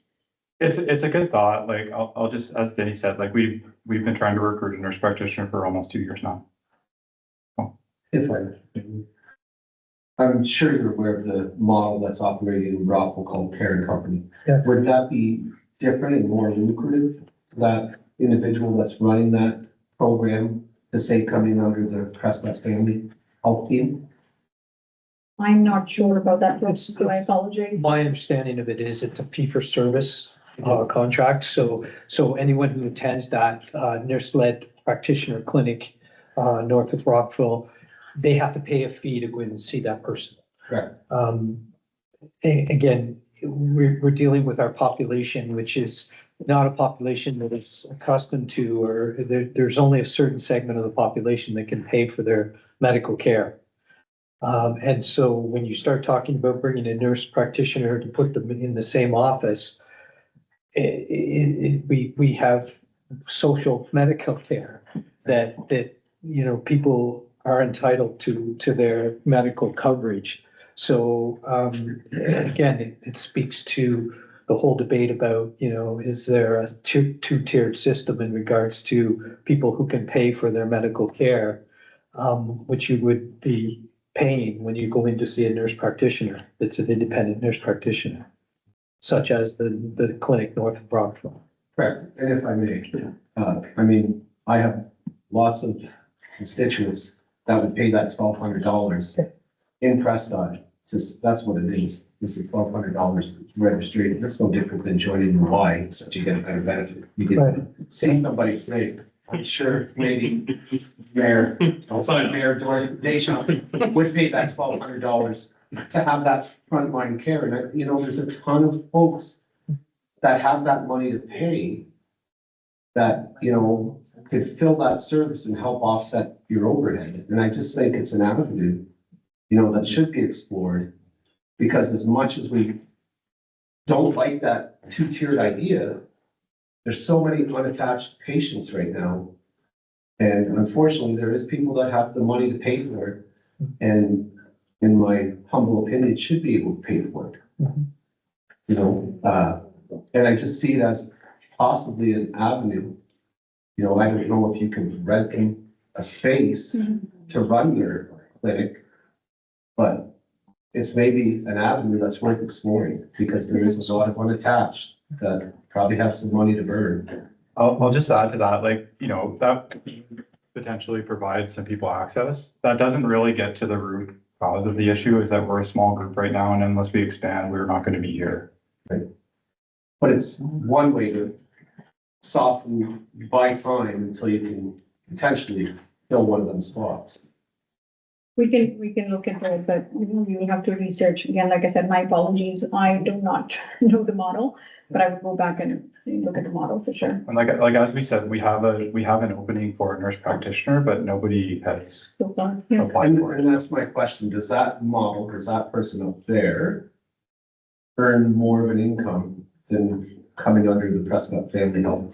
I don't know that myself, and I'm wondering. They may, Right, and is that, you know, the market speaks, so that's what, you know, they've decided to do, so that might give you your answer. But I honestly, I don't know enough about the finances of that. thank you. There's, your worship. So you talked a bit about in your presentation about this kind of invisible barrier that kind of exists just east of Brockville, let's say. What kind of feedback have you received, or have you received any on what that barrier is? What is it that's lacking just 20 minutes east of Brockville that is keeping people from coming from? We all love it here, right? I mean, it's what's keeping people from coming just a few minutes east to set up shop in Prescott? What's the feedback? Because there are enough openings in those teams as well. So when you have an opening in Brockville and you have an opening in Prescott, so everybody prefers Brockville, unfortunately. Choose more patients or? Are there, like, at least I can speak for the dietitian's pay, like, it is higher than what we pay as per our contract. That is one of the reasons that I know. The rest is, you know, I don't know, they just want to be close to their home, and their home is Brockville and, you know, closer to that area. Prescott is in a different location, according to them, and that's what I understand. But even I'm trying to explore what is that virtual boundary? What is it about? Unfortunately, I do not know much more details about it, but that's one of the things even I'm trying to explore.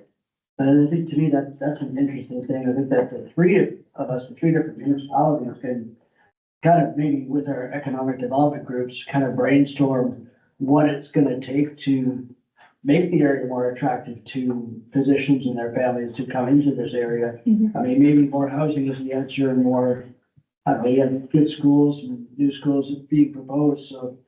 I mean, I think that's a big part of it as well. If Brockville's getting applications and you can't get any or very few, I think we need to look at, as a combined group, what we can do to, put a prettier bow on this area. I agree.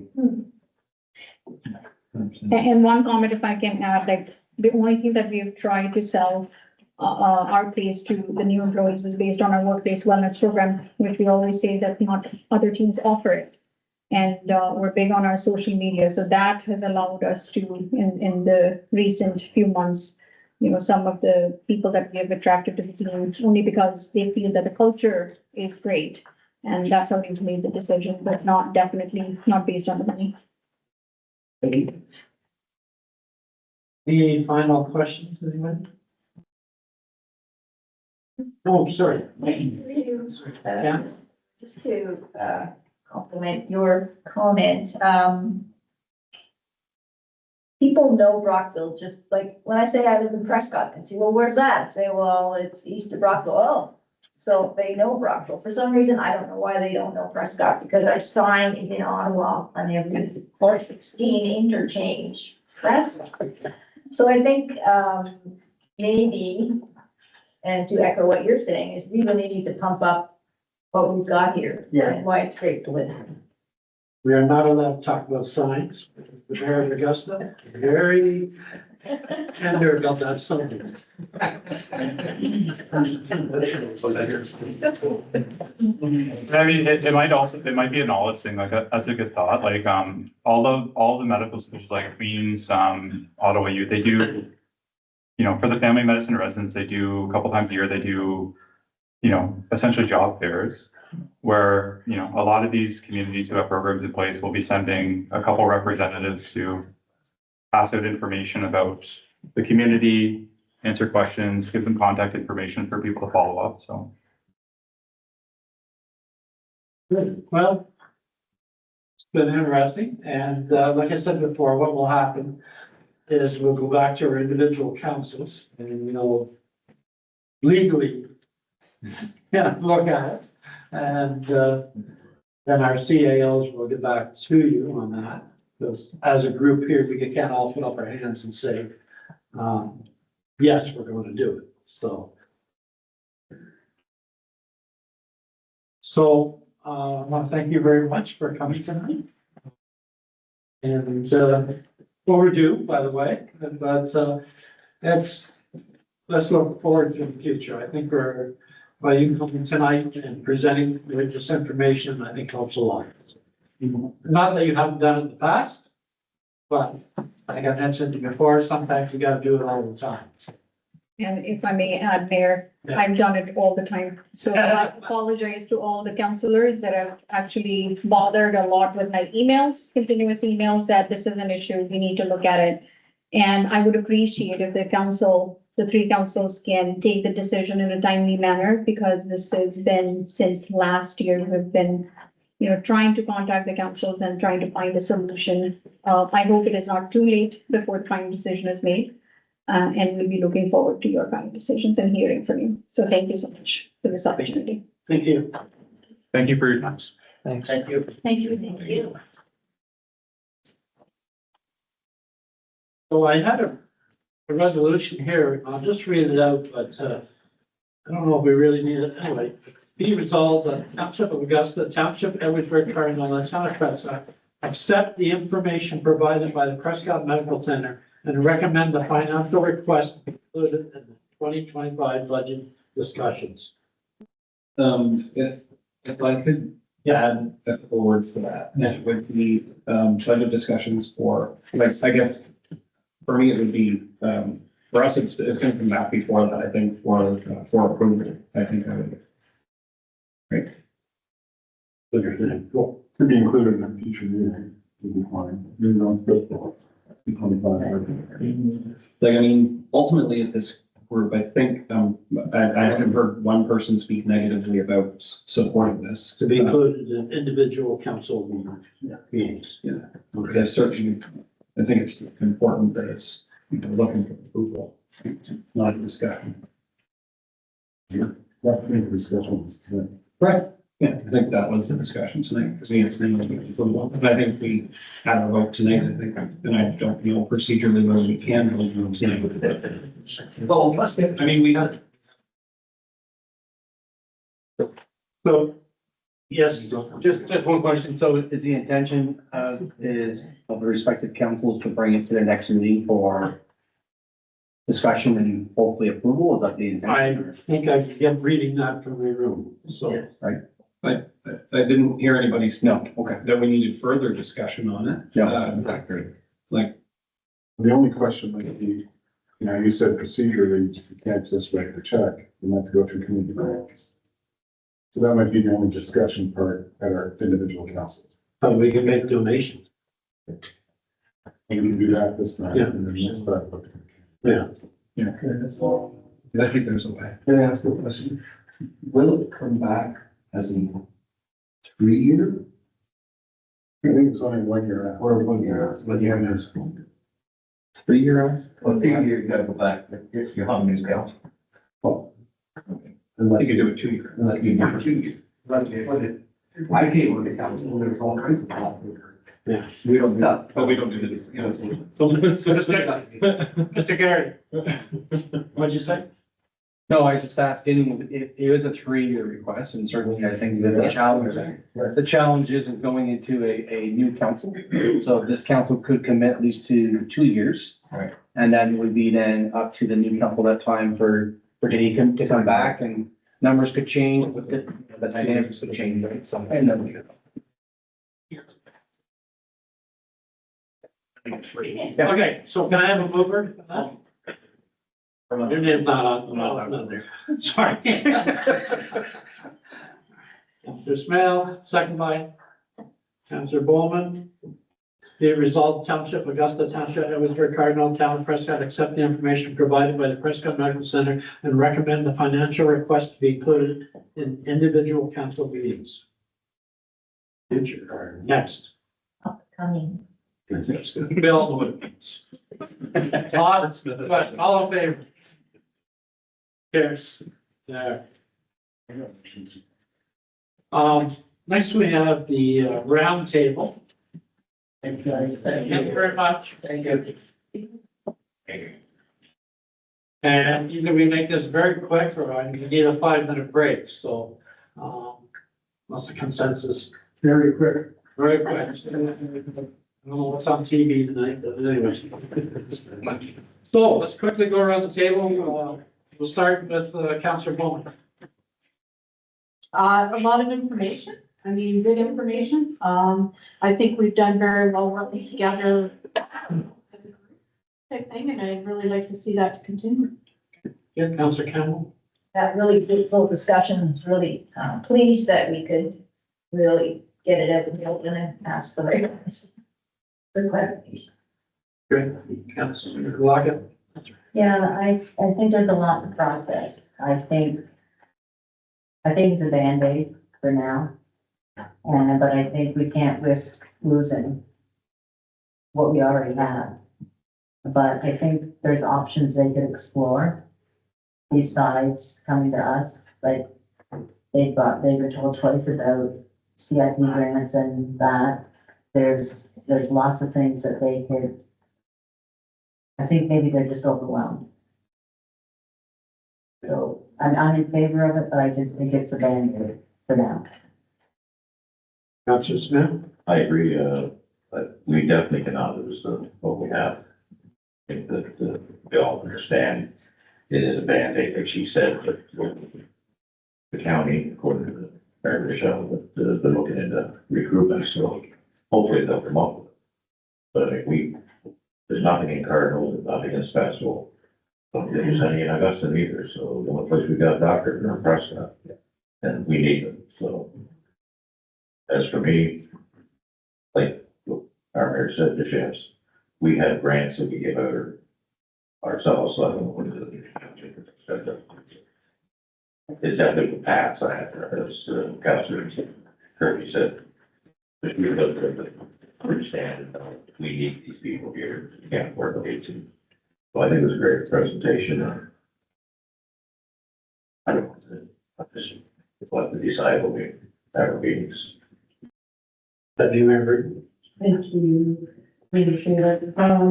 Yeah, I do the same. I mean, this is definitely scary, I think, for our municipalities that we might lose some dedicated doctors in our towns.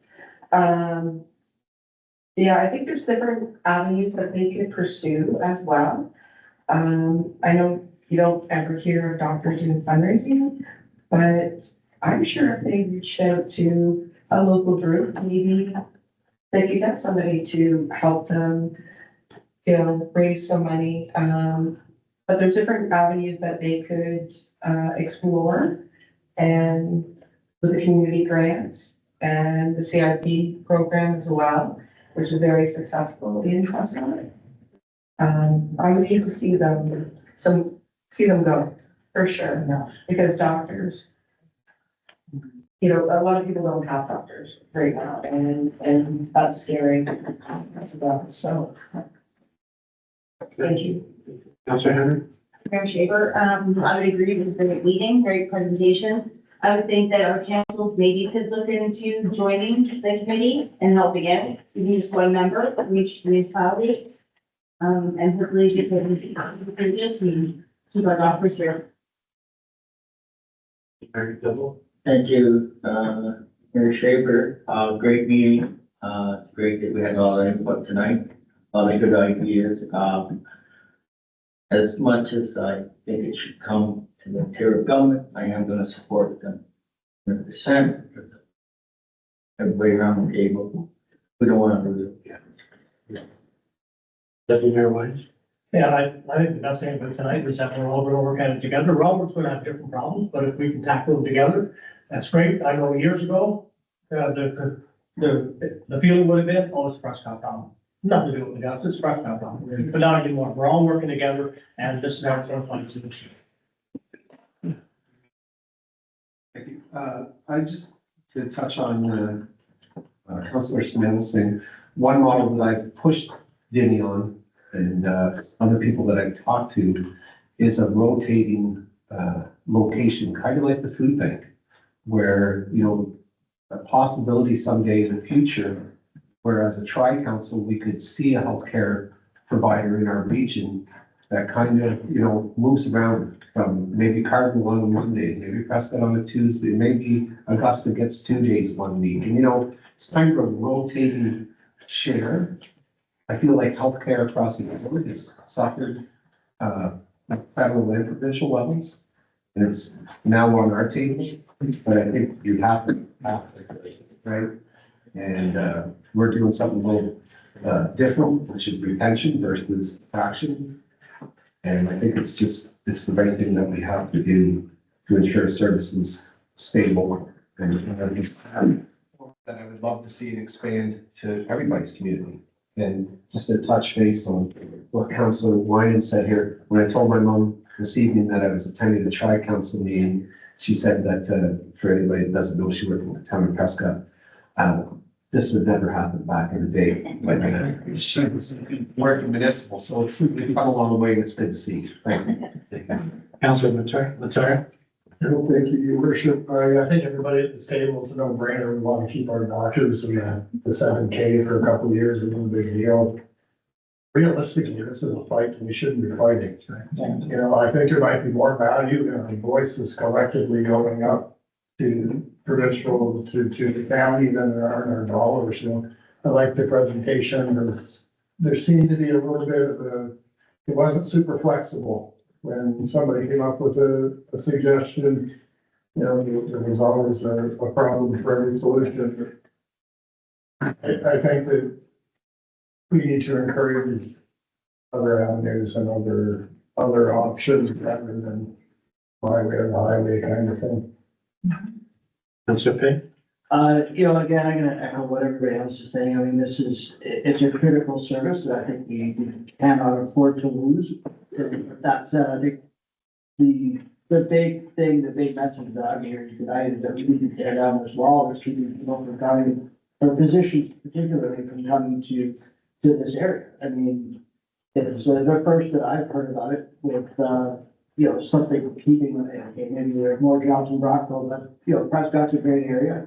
We've got a great community, so I think that's something that I would really like to see us do a little bit more brainstorming on to find out whether it's attending some of these medical jobs and just handing out brochures and saying, look, we've got such a gorgeous area, you know, like what's settling in Prescott or Augusta or Edwardsburg, Cardinal.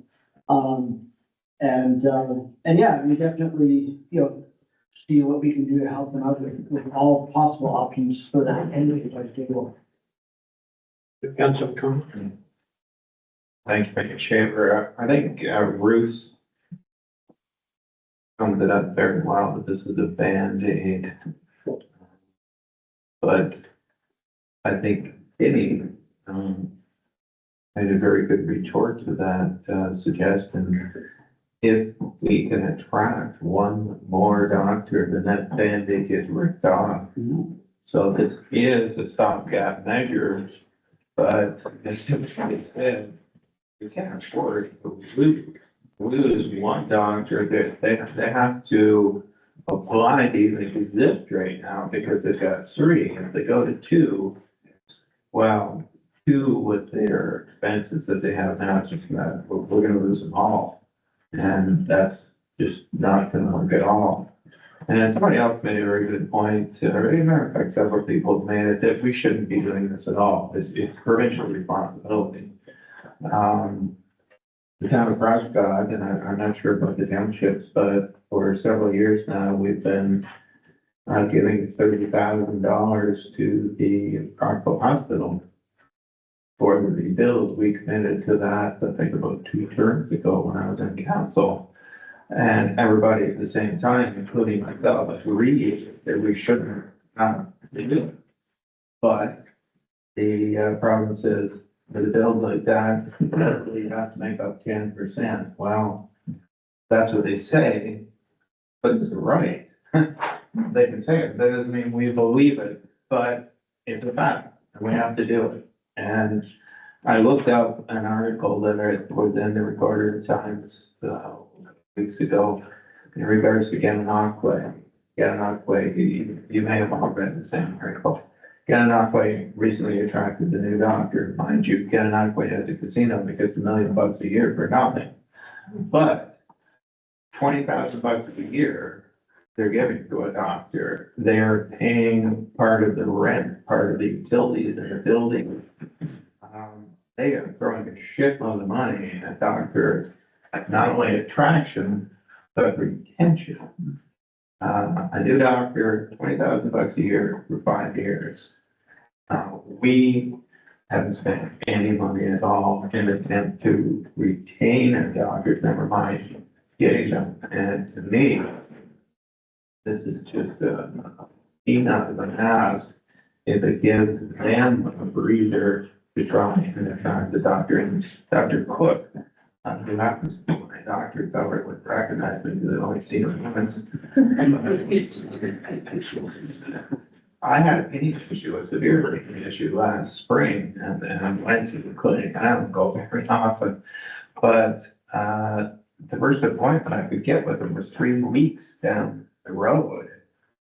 My doctor, I guess, fortunately, the PA had a vacancy that afternoon, and they had virtually an immediate relief. That's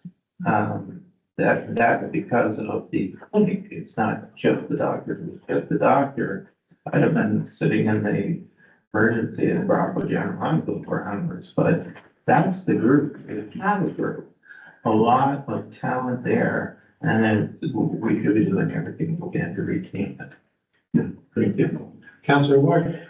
Yeah, you know, all the municipalities here, Prescott family, practice as well, we're all victims of a bad defective system at this point in time. We shouldn't have to be doing any of this, you know, but, you know, for the amount that's being asked, $7,500 per community, you know, if we lost this facility, our residents, when, you know, look at how much each would pay, they would pay more than that in gas to get to the next hospital or the next place within the doctor's office, just to get to the doctor. So I mean, it is certainly, it's a no-brainer from my perspective. You know, 2 years, 3 years, it doesn't matter at this point in time.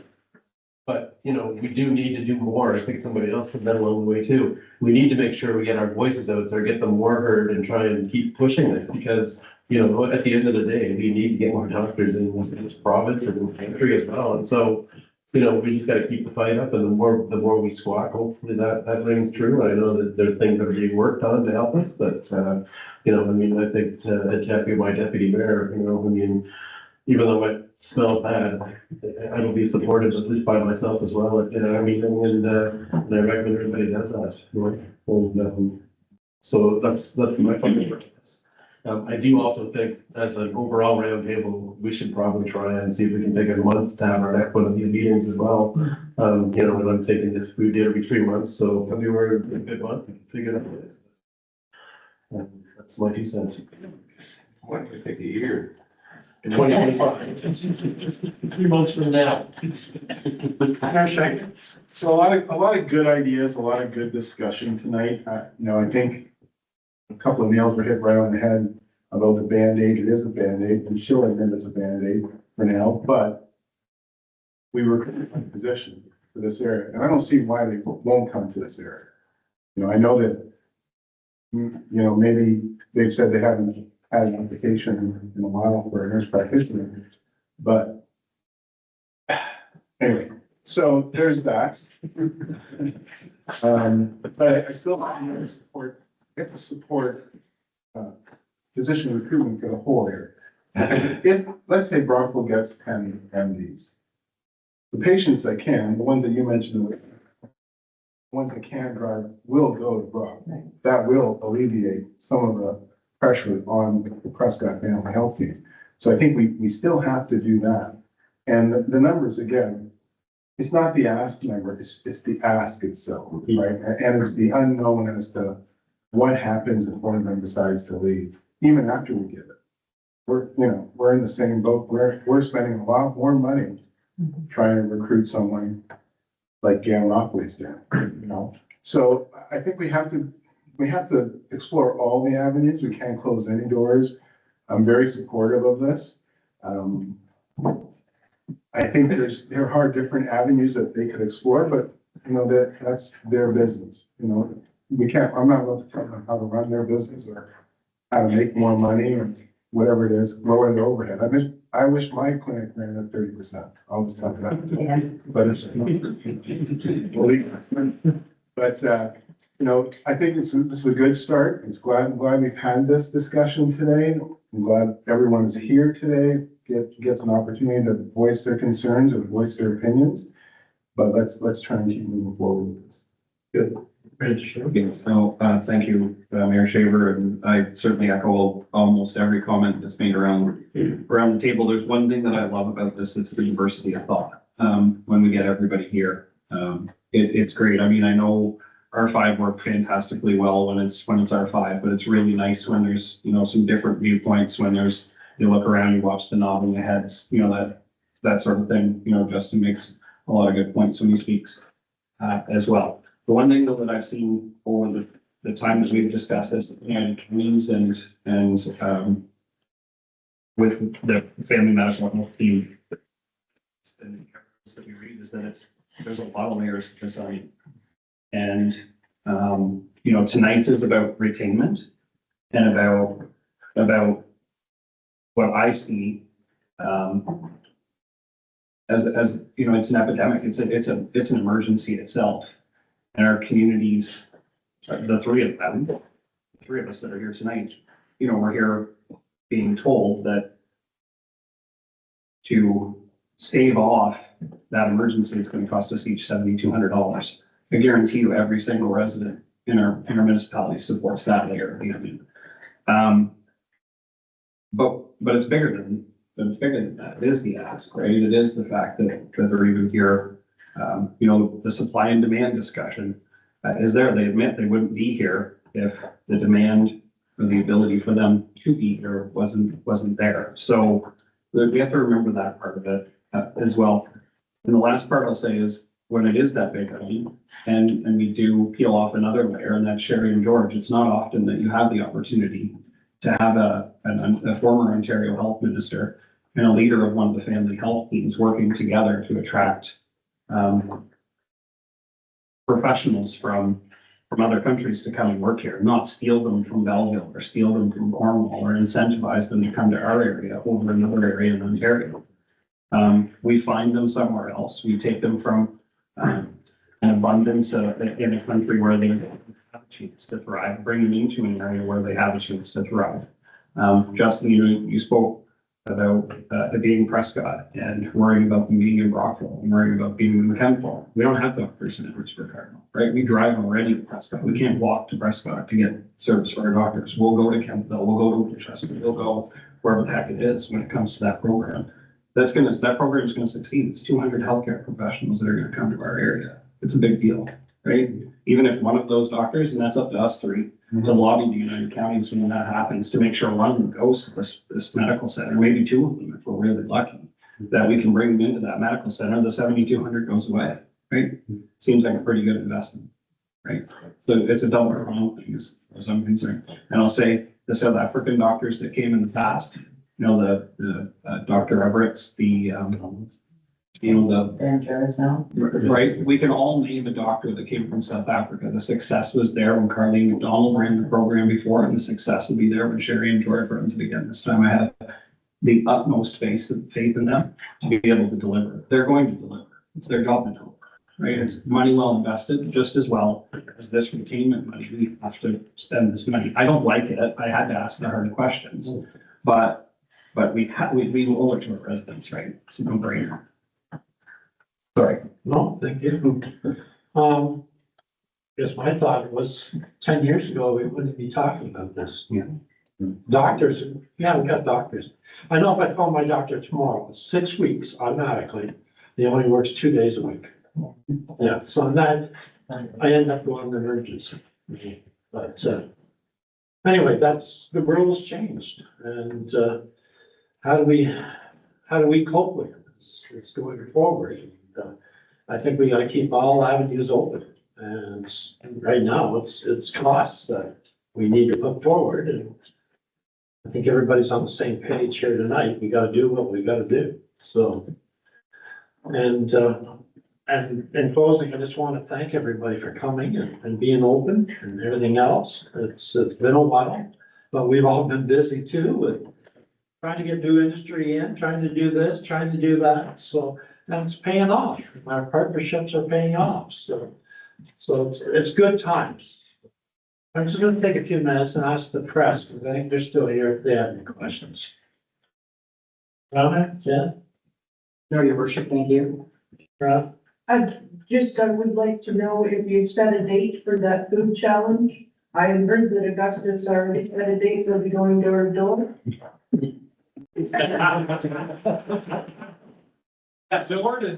Well.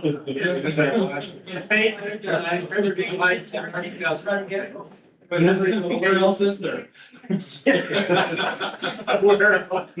South Campbell Road.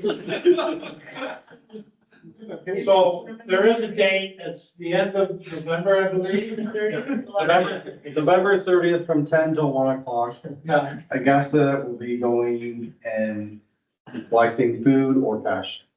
And it will be real cold and windy that day. Usually a birthday, yeah. Set a date? So, I know through, Whoville, she asked me a question. She asked a question. I believe that, no, we're not in the States. Yeah, at Spencerville and Whoville, there'll be a table set up, our city council will, I've been invited to sit at the table. There's a potential of one of the Rangers hockey teams to be helping out with that as well. I'm not aware of anything further, but as a result of this challenge and that trophy over there, you never know. You never know. Okay, all right, so, Looks like the gauntlet's been put down here, so I know that, we're doing a big thing December sixth, the tree lighting, pop-ups. So we'll try and arrange maybe a hockey team to be there to collect donations for the event. I know we're doing a lot with Spirit of Giving as well, but that's okay. We can do both. There's a need. Okay, thank you. Okay, did you get that, Caitlin?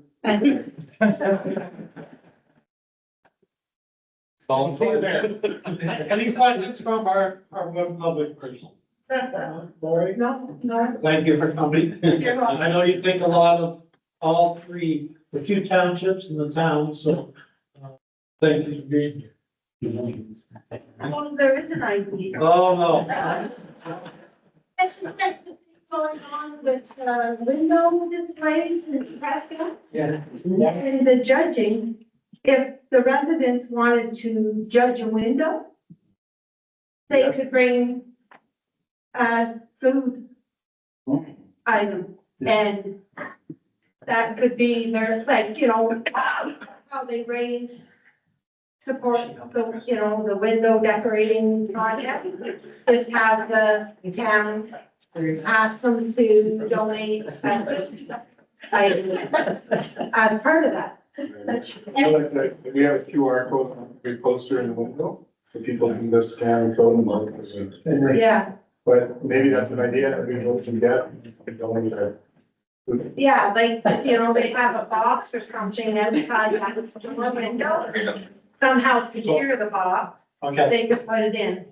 Sorry, Shannon. The question is, why is a resident of Augusta helping the town? You're always been here. All right. Carry on. We do, all three councils do want to thank the press. Thank you very much. Means a lot, our family health center in Prescott, and you said it, it's just not, it's all our townships and beyond that, so. We want to help the best we can, so but it's taxpayers' money, we have to do our due diligence. I'd like to thank both of you guys because like, Justin said earlier, 20 years ago, this wouldn't have happened. And staff. Staff does a lot of the work behind the scenes that. Thank you. Yeah, thank you, staff, for taking the time tonight. I'll do the adjournment here, so. Folks. Could we ask the CEOs or the staff to try and get something put together at the end of March or the end of February, March, like if we have a month and get them to, then we aren't gonna be another year. Yeah. Did you hear that? And not just Matthew because he's not here, we can't task him with doing it. I can see what you're thinking. Okay, well, task of Mr. Garrity. Yes. To basically converse with the other two CAOs on picking a date for the end of March. So I would suggest is if there's items that you want to discuss at tri-council, hold them through your CAO or your clerk, because we value everybody's time, but we don't want to have a meeting just for the sake of having a meeting, right? No. There needs to be some fruitful discussion or some direction forward. So we can come up with some topics, then it's easier for us then to schedule those throughout the year. Thank you. A year ago, we all discussed that we were going to do a recreational committee between the three municipalities. And I believe Michelle and I were on that in the beginning. Yeah. Anyways, I think that's important. There's recreation going around, in all three municipalities. And if we can kind of gather together and create a subcommittee of some sort and help each other out as well. So you got two tasks. You get them going anyway. Yes, ma'am. Yes, sir. 3 for science. Well, do I have a person to motion? Right there. Thank you. Councilor Kirk, a seconder. Councilor, so you like my names, you. Be it resolved that the meeting be adjourned at 8:43 PM. Call the question, all in favor? Carried, thank you very much. Thank you for coming, everyone. Yeah. 50. Great.